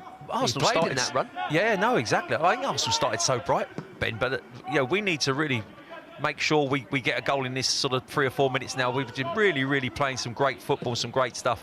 Need to get that third goal. Suddenly, dominant spell with a couple of chances in it. Just becalmed now, back with McClellan. Sterling. It's out of play. Whoa. Sloppy. If it was out of play, that's very sloppy. And if it's not, it's a bad call. Yeah, Tiano Ballo wasn't sure about it, but this is again a great little bit of play on the right-hand side. The ball from Tino's not the best, but it's a lovely little dink from Dujon Sterling to the far stick. I don't think anyone really makes their mind up. I think Fiabema pulls out of it, really. Expects Marcel Lewis to get onto it, and I think you've got to take responsibility there and finish it yourself. Oh, Marcel Lewis, a standing header there, as it turned out, from the smallest fella in the box into the back of the defender in front of him. Nelson. Colwell in the way. They were demanding Nelson chase back on Nunn there, and he kind of did a go through the motions jog. Bench weren't happy with it. Here's Livramento.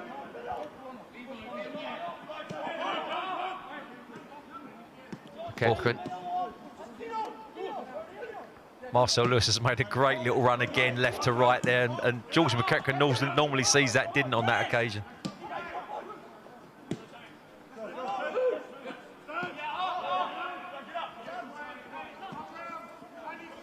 It's not been a game with a lot of keep ball in it. It's come to an end there, is it? Fighting back there. Oh, that's never a free kick, come on. Never, referee. Levi's done fantastic. He's just been bigger and stronger than anyone. I just don't see this as a free kick. It's a good challenge from the Arsenal player initially. Reiss Nelson there now. He's just a bit stronger than him. And then get out the way. That's not a foul. Never been a foul. And he didn't want to give the ball back. It is a talking to.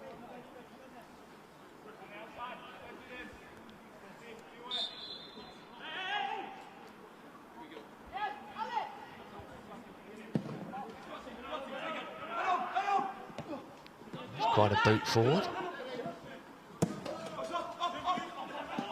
God, what a ball that is. He's in. Ballo, nearly. Very nearly. Akinola got lucky I there. thought Akinola would overrun it there and give Ballo the chance just to nick it, but to be fair, Akinola did really well, got his body in the way and got a throw on out of it.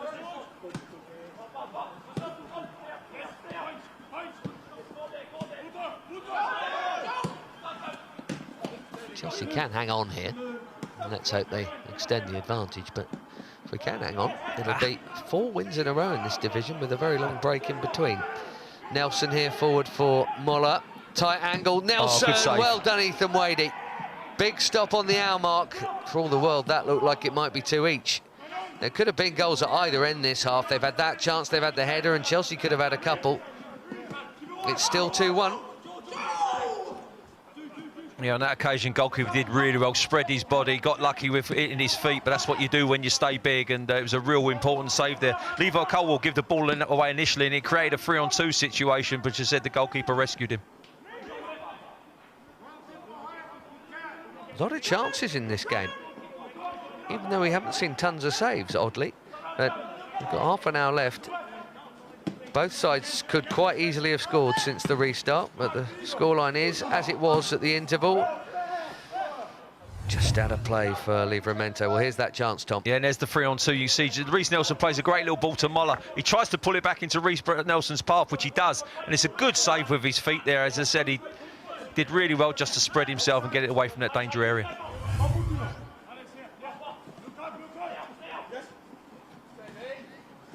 Akinola backing himself. Very Kovacic. Well, you never saw him in the first half, Akinola, and all of a sudden he's come out, he's bossing that midfield area, and he's got on the ball, he's been brave, and he's played some decent balls forward, so he's certainly getting involved in the second half. Don't foul him. He did. Patino getting on with it. And Colwill. He's done really. And Nelson. He's done fantastic, Levi well Colwill done. there. That could have, that might easily have gone the other way if that had just crept on a bit. This is a great race. I mean, this is just pure speed and pace and strength. And Reiss Nelson, for all his experience, is trying to use that there. Levi Colwill comes back and does really well to get a free kick. That was proper athletic stuff, that, wasn't it? Not really about football there. That was about brute pace and strength. Muscle and physique. Exactly what it was about. And George Nunn just gone off. I think he's done a real good job in this game so far. 61 minutes, not his normal position. Done really well there and worked hard, just as I said, for the team. Dion Rankin was probably the only other reasonable option off the bench that could have filled in with that late change. There's no out-and-out full-backs, really.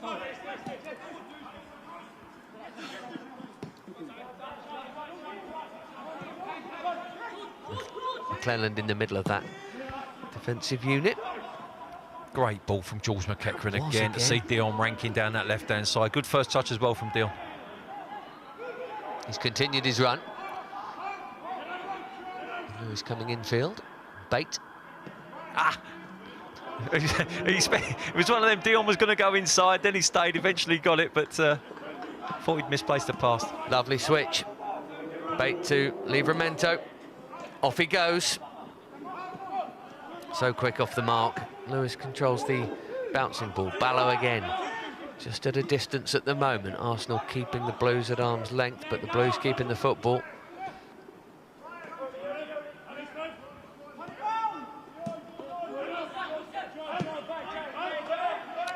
not often you see Chelsea lose a game, despite all those team changes we're talking about. So 3 league defeats this term. There are actually none last year. League season ended early, of course, and Chelsea were given the title, but they didn't lose. Didn't lose a match in the games that were played. Very impressive. Yeah, they're excellent. Yeah. Four games to play it was when it got kiboshed. Decided, yeah. And points per game and all that, much like Chelsea's ladies, of course. Also given that. Also in a cup final now. Yes. Nice 6-0 victory in the week. Brilliant. Relentless winning machine. They are. That's going to hopefully retain the League Cup. They're going to face Bristol City's women in the final. And they met in the league this season. That finished 9-0. So Bristol City have got a few weeks to have a few nightmares about that. I think it's in the middle of March, if memory serves, that final. I think, and it's happening at Vicarage Road, I believe. Yeah, I don't think they'll take that lightly. 9-0 or no 9-0. You still got to go do the job on the day. And Emma Hayes will be in charge. She will. Yeah. She ain't having the AFC Wimbledon job, that is for sure. I've never seen anyone so unimpressed to be linked with a managerial job. Here is Livramento charging through. Nicely done towards Feerbema. Incidentally, you could see the women looking to make it 11 wins in a row in all competitions on the 5th stand-up on Sunday. That's a little appetiser for you in the afternoon. And then the men at Bramall Lane in the evening. That's Livramento again, Tommy. Again, brilliant. I mean, it's superb. Comes in, always looking for a pass. I have to say, apart from his missed chances, Feerbema's actually led the line quite well. His movement's been good. And that's a definite free kick again. Created by the movement. Here you go. Yeah. Lewis Bake wants the ball. Look, give it to me. And let me... George McEachran will want it as well. Yeah, yeah. It certainly favours a left footer. Oh, it's a little bit wider than I thought the initial foul was. So you can see it's definitely contact. And cool, it's only on the edge of the... Yeah, it's definitely where it is. But it's still good for a left foot here. I think George or Bate can get on this and smash it into the far corner. Well, let's see how Carl Hein lines his wall up. Well, he's got Muller the Giant in the middle there. Well, I think we'll go for the other corner then. That's how they decide it. Where's he going? We'll go the other way. Right. I think Marcel Lewis is looking, I can't get over him, that's for sure. Only 3 in that wall. That really amazes me. Yeah, and look at... I think either corner here. Go on, Bate, near post. That one, right there. Oh. We could see it. Surely Lewis Bate could. Well, I mean, extraordinary wall. Yeah, I mean, it was... It's basically saying, here, have a go at this corner. 2 midgets and a giant, wasn't it? But all on the near post. It was, yeah. Amazing. But again, that's we've seen 2 free kicks with neither wall or goalkeeper lined up in the right areas for me. They practice these things. Ended up being a good save, by the way. It was a good save from Hein, to get across his line very quickly, moved his feet real quick here. And, I mean, it's a real good free kick from Lewis Bate here. And, by the way, Steve Bold is not going to be too impressed with Reece Nelson. That was not a wall doing its job. Your senior man in the side. Yeah, you've got to lead by example, and that certainly is an example to set. Make yourself as thin as possible and turn your face away. I don't think that one's in the manual. Is Lewis busy all night and excellent. Oh, shame about the pass though. That's my fault. Dinzé just got a touch to it on his heel there as he's played it infield.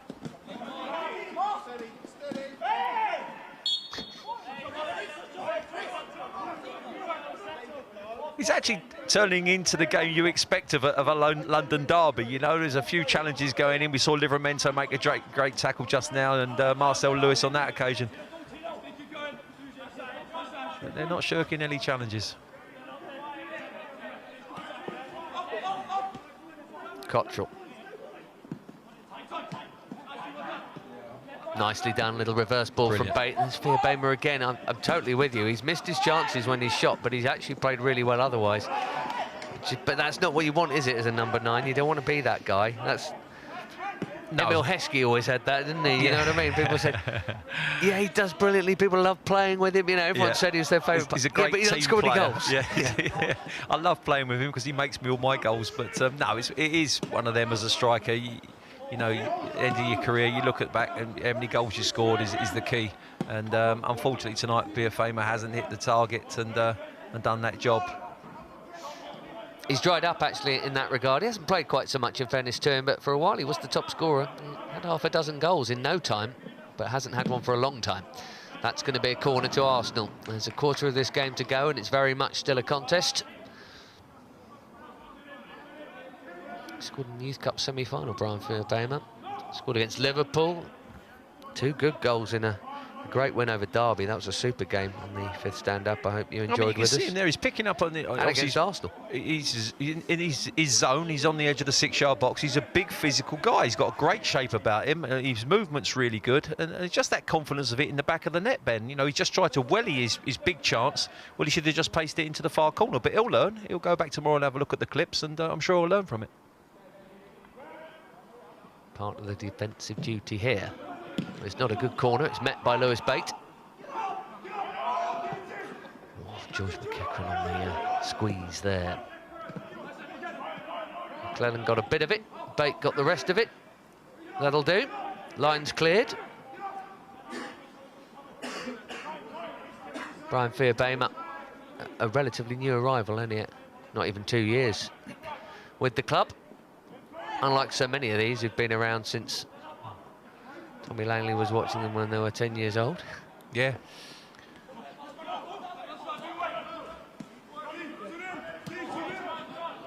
Academy building's been there 13 years now. Good ball. A skim at the head of McClelland, I think, was crucial in that. It was a great, vital touch, because I think he was just going to float into the forward who was coming in behind him, and it was enough just to take it away from him. To be fair, the keeper, he didn't come for it, and he called away. And sorry, I'm just looking at it. I thought the referee give a penalty, but no, he's pointing for a goal kick. It's a really good ball from Lopez there. He just floats it into an area, and McClellan, look at that, he just gets a touch as Muller's coming in, and Colwell gets rid of it. There's the Balogun follow-up. I reckon Wadey would have had that well covered, actually, if he'd gone far post. You'd have been disappointed if he got beat from that angle, that's for sure.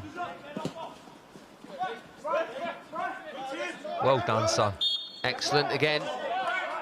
Good number 9 play. Yeah. Tiano Ballo applauding it there, and well, he might. No, I love that. He's got a free kick for his team there. It was actually a poor ball played into him. He made something out of nothing.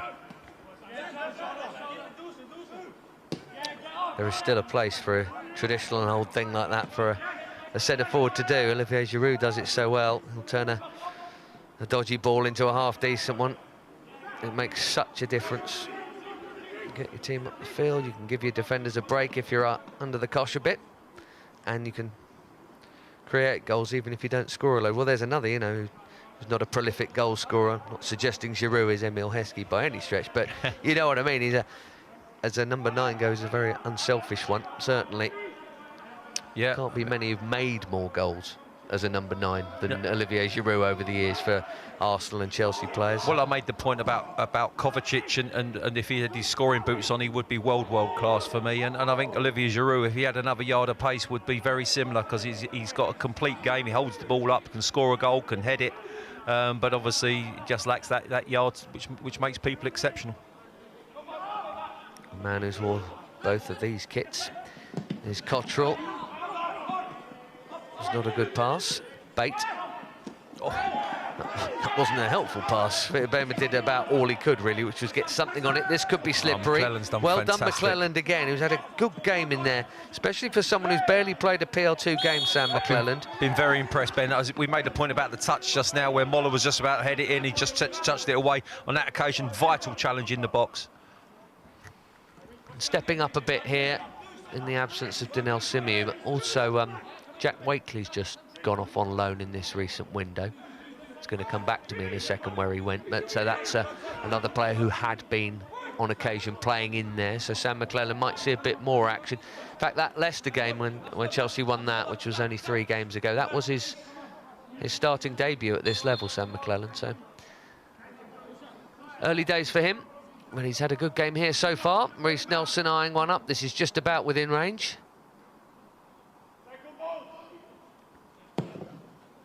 He's hit it hard enough. David Luiz territory, really. Yeah, I think the person in the stand was more worried than our goalkeeper. But, I mean, if he scores from there, you've got to have a good look at your keeper.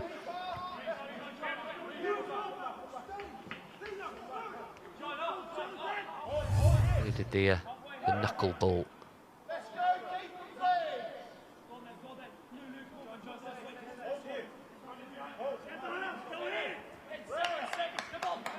He's gone to the Brighton Academy for the rest of this season on loan, Jack Wakely. Not necessarily a first-team option, but more, I guess, to be a regular centre-half there, because fully fit it's generally been Colwell and Simeo, isn't it? Oh, a great ball. Just slowed down. Needed that into the path of Livramento, and now Arsenal have got their shape. I can only remember one ball. I mean, Levi Colwell, when they had the 3v2, give the ball away on the halfway line. Apart from that, the balls out from the back have been very crisp, very precise, all with great pace on them, and really been impressed with the quality of the ball out from the back three. That's the thing with the modern pitches and the modern tactics. These defenders have to be able to pass the ball now. There's a change coming here. We're going to see Jude Soon-Sup-Bell. And Brian Fearbamo's had, as we were just saying, a good game, certainly all round, without the finish on the end of it, sadly. I'd even go as far to say I think he's played well enough that you'd say he's deserved the goal for how well he's played, but he hasn't got one. And Jude Soon-Sup-Bell, who scores a lot of goals, is on. Yeah, agree with all of them comments. I think Fearbamo's had a real good game. Fearbama, had a real good game, and I just think that he'd be disappointed he hasn't hit the back of the net. He's had his opportunities, not taken them. But Soon-Sup-Bell, as you said, the prolific goal scorer, gives us different options up there. 16 goals this season, including one on his full debut at this level. He had a substitute appearance when he should have scored, actually. That was his PL2 debut. Then he played the Man United game and scored the second goal after 2.5 minutes. Racking them up for the youth team. He scored 4 goals in a game twice, incredibly. Against Barnsley in the Youth Cup and against Leicester in the league.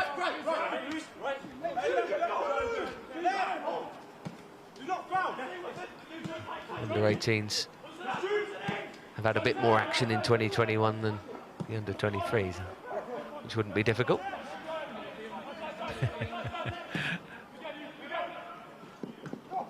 Good ball up to Balogun. His first touch was excellent. Muller. Balogun is wide, thankfully. Again, McClellan's done really well. He's not dived in, he's not committed himself, and basically just been able to get a foot on the ball and get it away from the striker there, Balogun. But it's amazing, all the pretty football Arsenal have played halfway through this game. They're one smash down the middle, and Balogun gets on it and creates an opportunity. But as I said, McClellan, real good defending.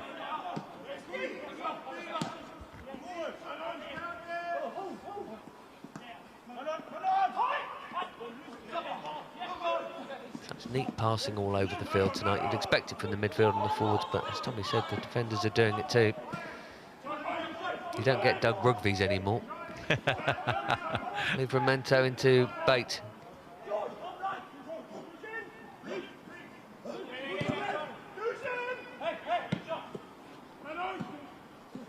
Kept onto it. Oh, it's controlled it, but only for an Arsenal counter here. Nelson. Akinola bursting up from midfield. This is worrying. Sterling goes with him. Well done. The one thing you want him to do with Akinola is take him on the outside, because you know he can't win that battle, and Dujon Sterling's superb. I mean, he still has the time to tackle well, because it could have been a penalty here, but you see Akinola, 1 in 10, get to the byline, but the pace of Dujon Sterling gets him out of it there, and he gives away a corner, but good defending. Worth giving that one away. Chelsea have got good height. So Arsenal have got a fair bit themselves, though. But Fearbama was our man in the 6-yard box, so obviously Soon-Sup-Bell's just come on, have to take that role up and make sure he defends as well as the other young man did. Ben Cottrell to deliver for Arsenal. We've got about 15 minutes left of this. Well, he's fizzed it in there, and it did find Charlie Patino. I presume it was meant to, I don't know. Man, he really fires those corners in, Cottrell. That's 3 of those he's done. Delicate dink in towards Akinola. Muller is there. And Lewis Bate is there first. That's a cheeky idea. You could see what he was trying. It very nearly worked. Yeah, he's done really well there, but he still created the opportunity to break out from the back, and Lopez had to kick it away and give a throw on to us. them set pieces, I think that was a training ground set piece. I think it was, otherwise it was a shocker. But I really think he picked out the midfield player. But that's a poor ball from Ballo there that gives Arsenal the possession.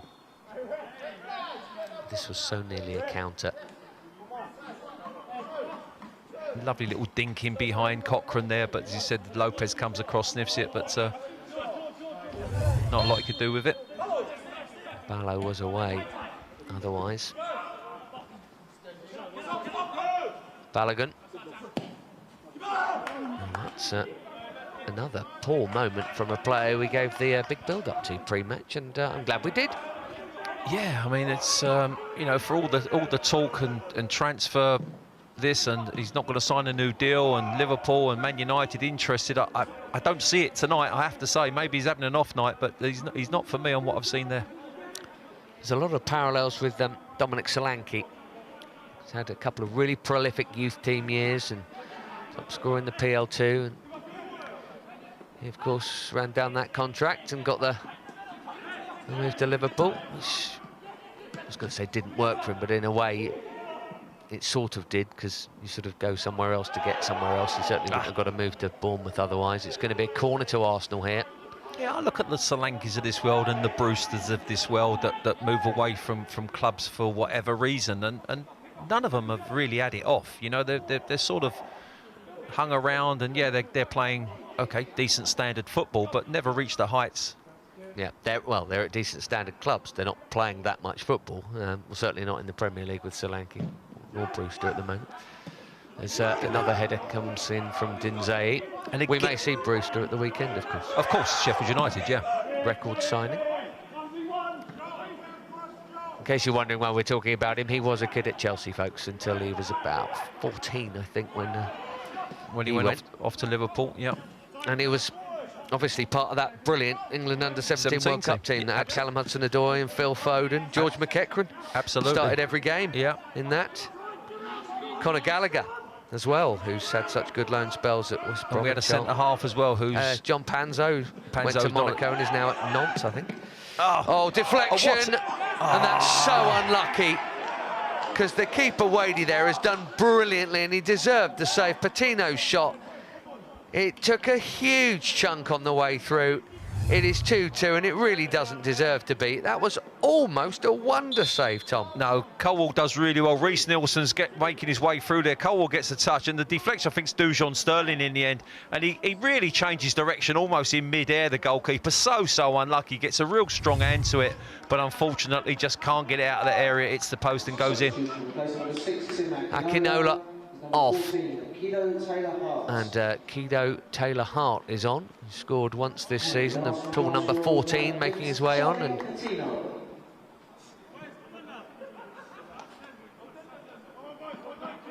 And that's really unlucky, because when our keeper started going one way with his body weight, in fact, he then got back across and got quite a good hand on it. Fair play to him. Into the final 10 minutes.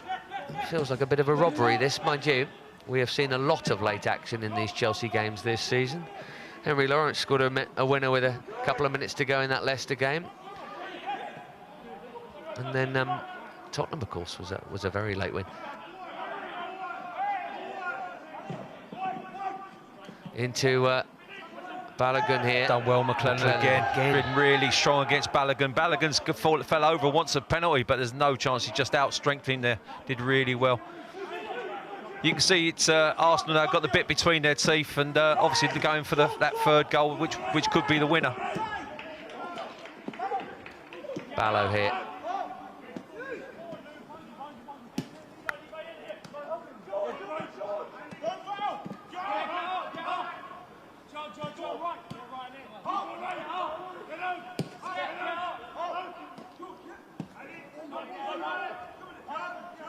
Colwell.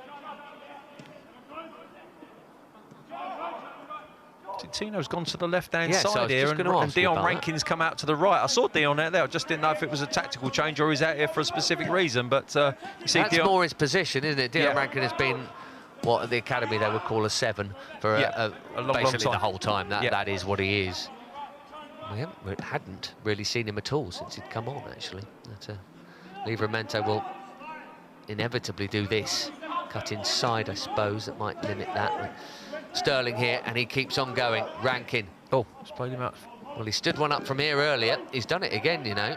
Not a terrible ball, considering he was almost running back on himself there. It's quite difficult to do that. Yeah, and I think someone's got a challenge for that. I don't think they can just let it drop to the Arsenal defender and let them clear it. I think someone's got to go in there and make the mind up early doors. But again, Balogun's backing into Levi there, and Levi's complaining to the referee. Good defending, though. He didn't lose concentration and got the ball away.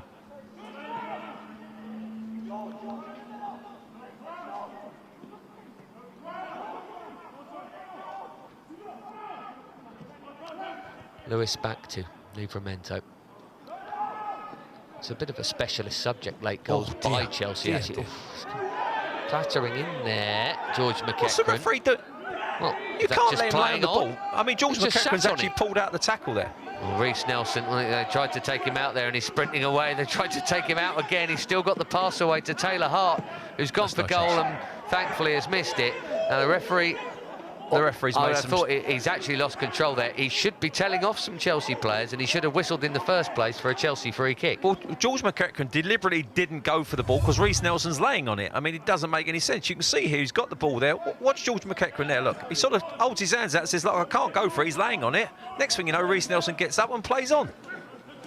That's poor refereeing for me.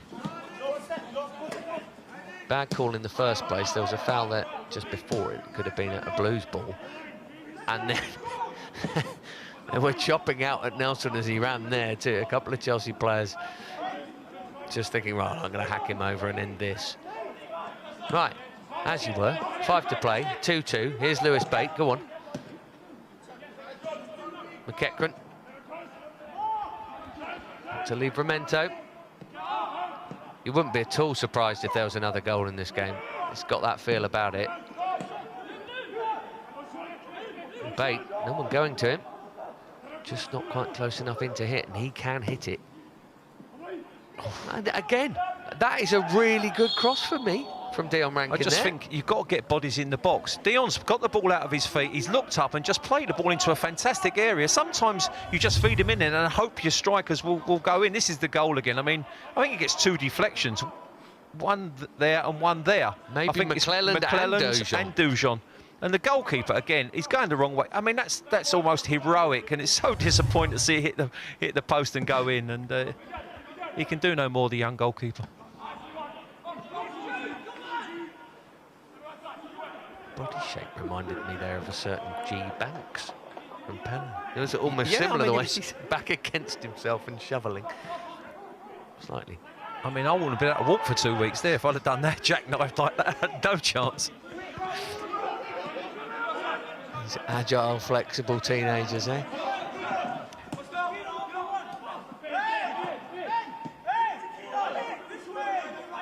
Cottrell. Don't you dare win it, that really would feel like a robbery.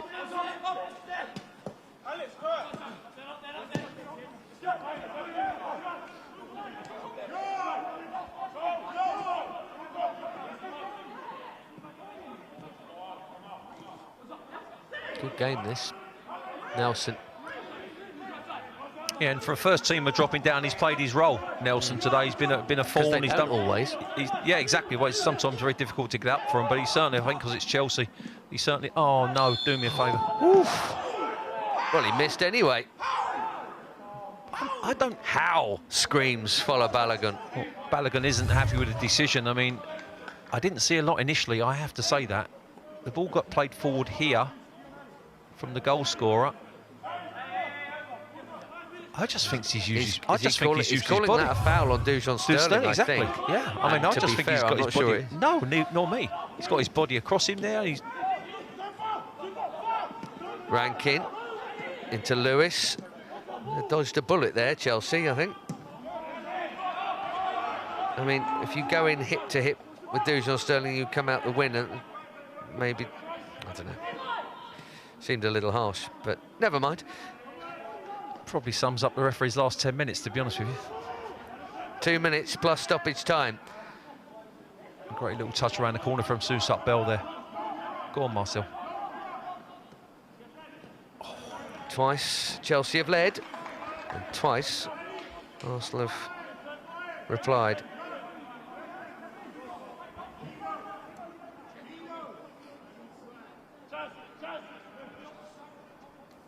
I did make the point 15 minutes into the second half when we had that little bit of a run, and I think it was Fiabama missed that big chance, and it just felt we had to get that third goal. We've kept them in it, and they don't really deserve to be 2-2, as you rightly say. But if you don't finish chances, then you unfortunately you keep them in the game. Yeah, that was for 3-1. And that will be the disappointment result-wise if it ends like that. They do tend to look more, not solely, but more for how they're playing. And Chelsea, undoubtedly, Andy Myers will be pleased at least that his side have been the better side. Let's see if we can take all the points. Rankin.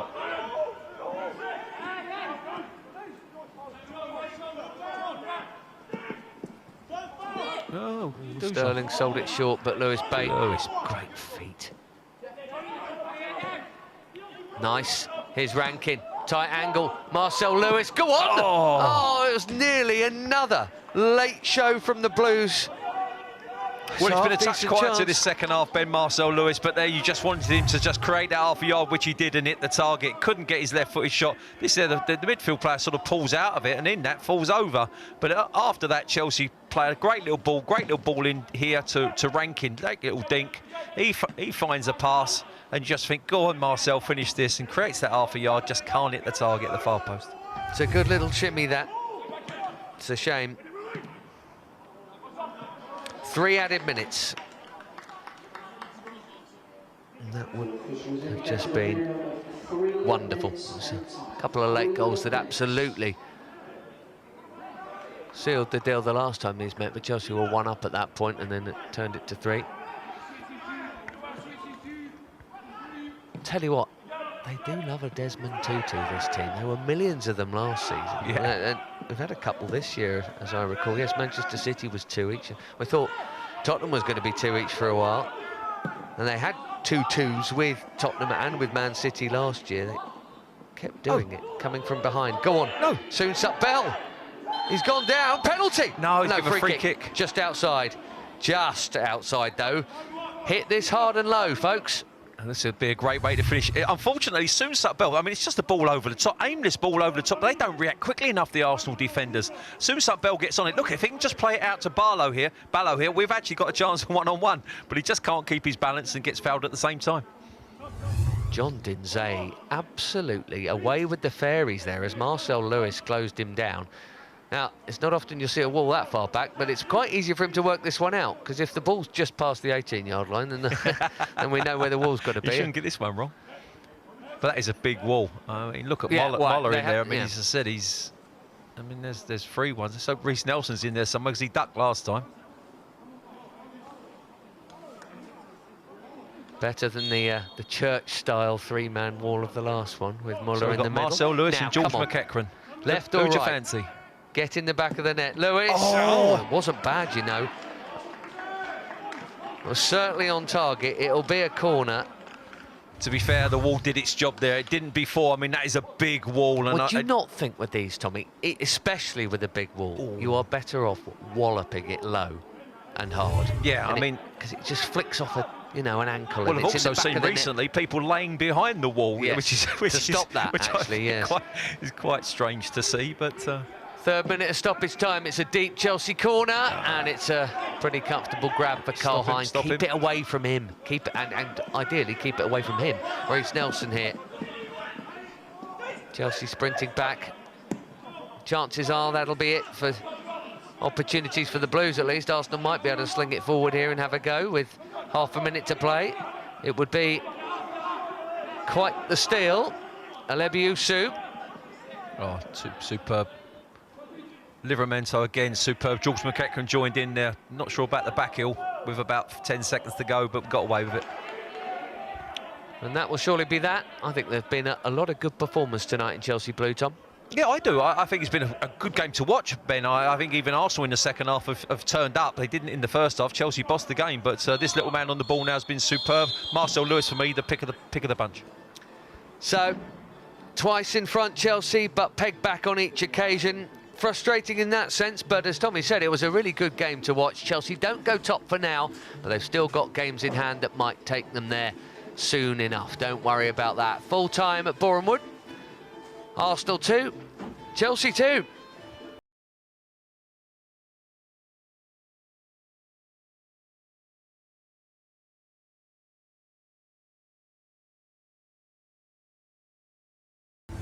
Just before we leave you, a quick recap in case anyone joining us late on the fifth stand-out. Sharp start, wasn't it, Tommy, from Chelsea? And there were two chances before this early goal for Ballo. Yeah, there were. And it was Marcel Lewis got into the box. Great little back heel. And Ballo, great finish into the far corner. Fed it in there. No chance for the keeper. It's his first goal since game 2 of the season against Southampton, Tiano Ballo. Nice little finish there. But Reiss Nelson, the headline name on the Arsenal team sheet, looked like a cut above the rest at times tonight, certainly in red and white. And that was his free kick to make it 1-1. Ethan Wadey on debut. Well, a dive for the cameras. We're not quite sure about how all of that was lined up, but sadly that was 1-1. But very quickly, this lovely move ended with Marcel Lewis banging in this one for 2-1, Tom. Yeah, great little triangle there. Sharp passes between the three boys, and Marcel Lewis drives at that back form, picks out a shot at the near post. Keeper can look at himself and think, well, my angle's right, but he can do no more than hit the target, and we ended up 2-1 up at half-time, and he deserved it, this young man. He was superb on the night, and as I said, probably the pick of the Chelsea players. Couple of goals against Man U last time, and in the goals this term generally, Marcel Lewis. Sadly, Patino's shot here took a massive deflection, maybe even 2 nicks off Chelsea players on its way for a 81st minute equaliser. Yeah, again, it's Reiss Nelson driving at the back four. Levi Colwill gets a great touch, but it falls out to the midfield player. Listen, if you don't buy a raffle ticket, you're never going to win the raffle, but he gets very lucky with 2 deflections there. Keeper does unbelievable to get a hand to it, can't keep it out of the back, and unfortunately we end up with a 2-2 draw. So that's how it finishes. There will soon be more PL2 action on the fifth stand app, by the way. My thanks to Tommy Langley. Just time to remind you all that on the fifth stand app on Sunday, there's a lot going on. From 2 o'clock from the WSL, we'll see if Chelsea's women can overcome Brighton. The chances are they will, and they're in a right old race at the top of that league. And then it's over to the blokes. Sunday from 6:05, Match Day Live begins with Thomas Tuchel's unbeaten side up at Bramall Lane. Well, it's been an entertaining start to the Chelsea weekend, and there's plenty more coming up, as you can see on the fifth stand app. From Tommy and I, it's good night. Good night.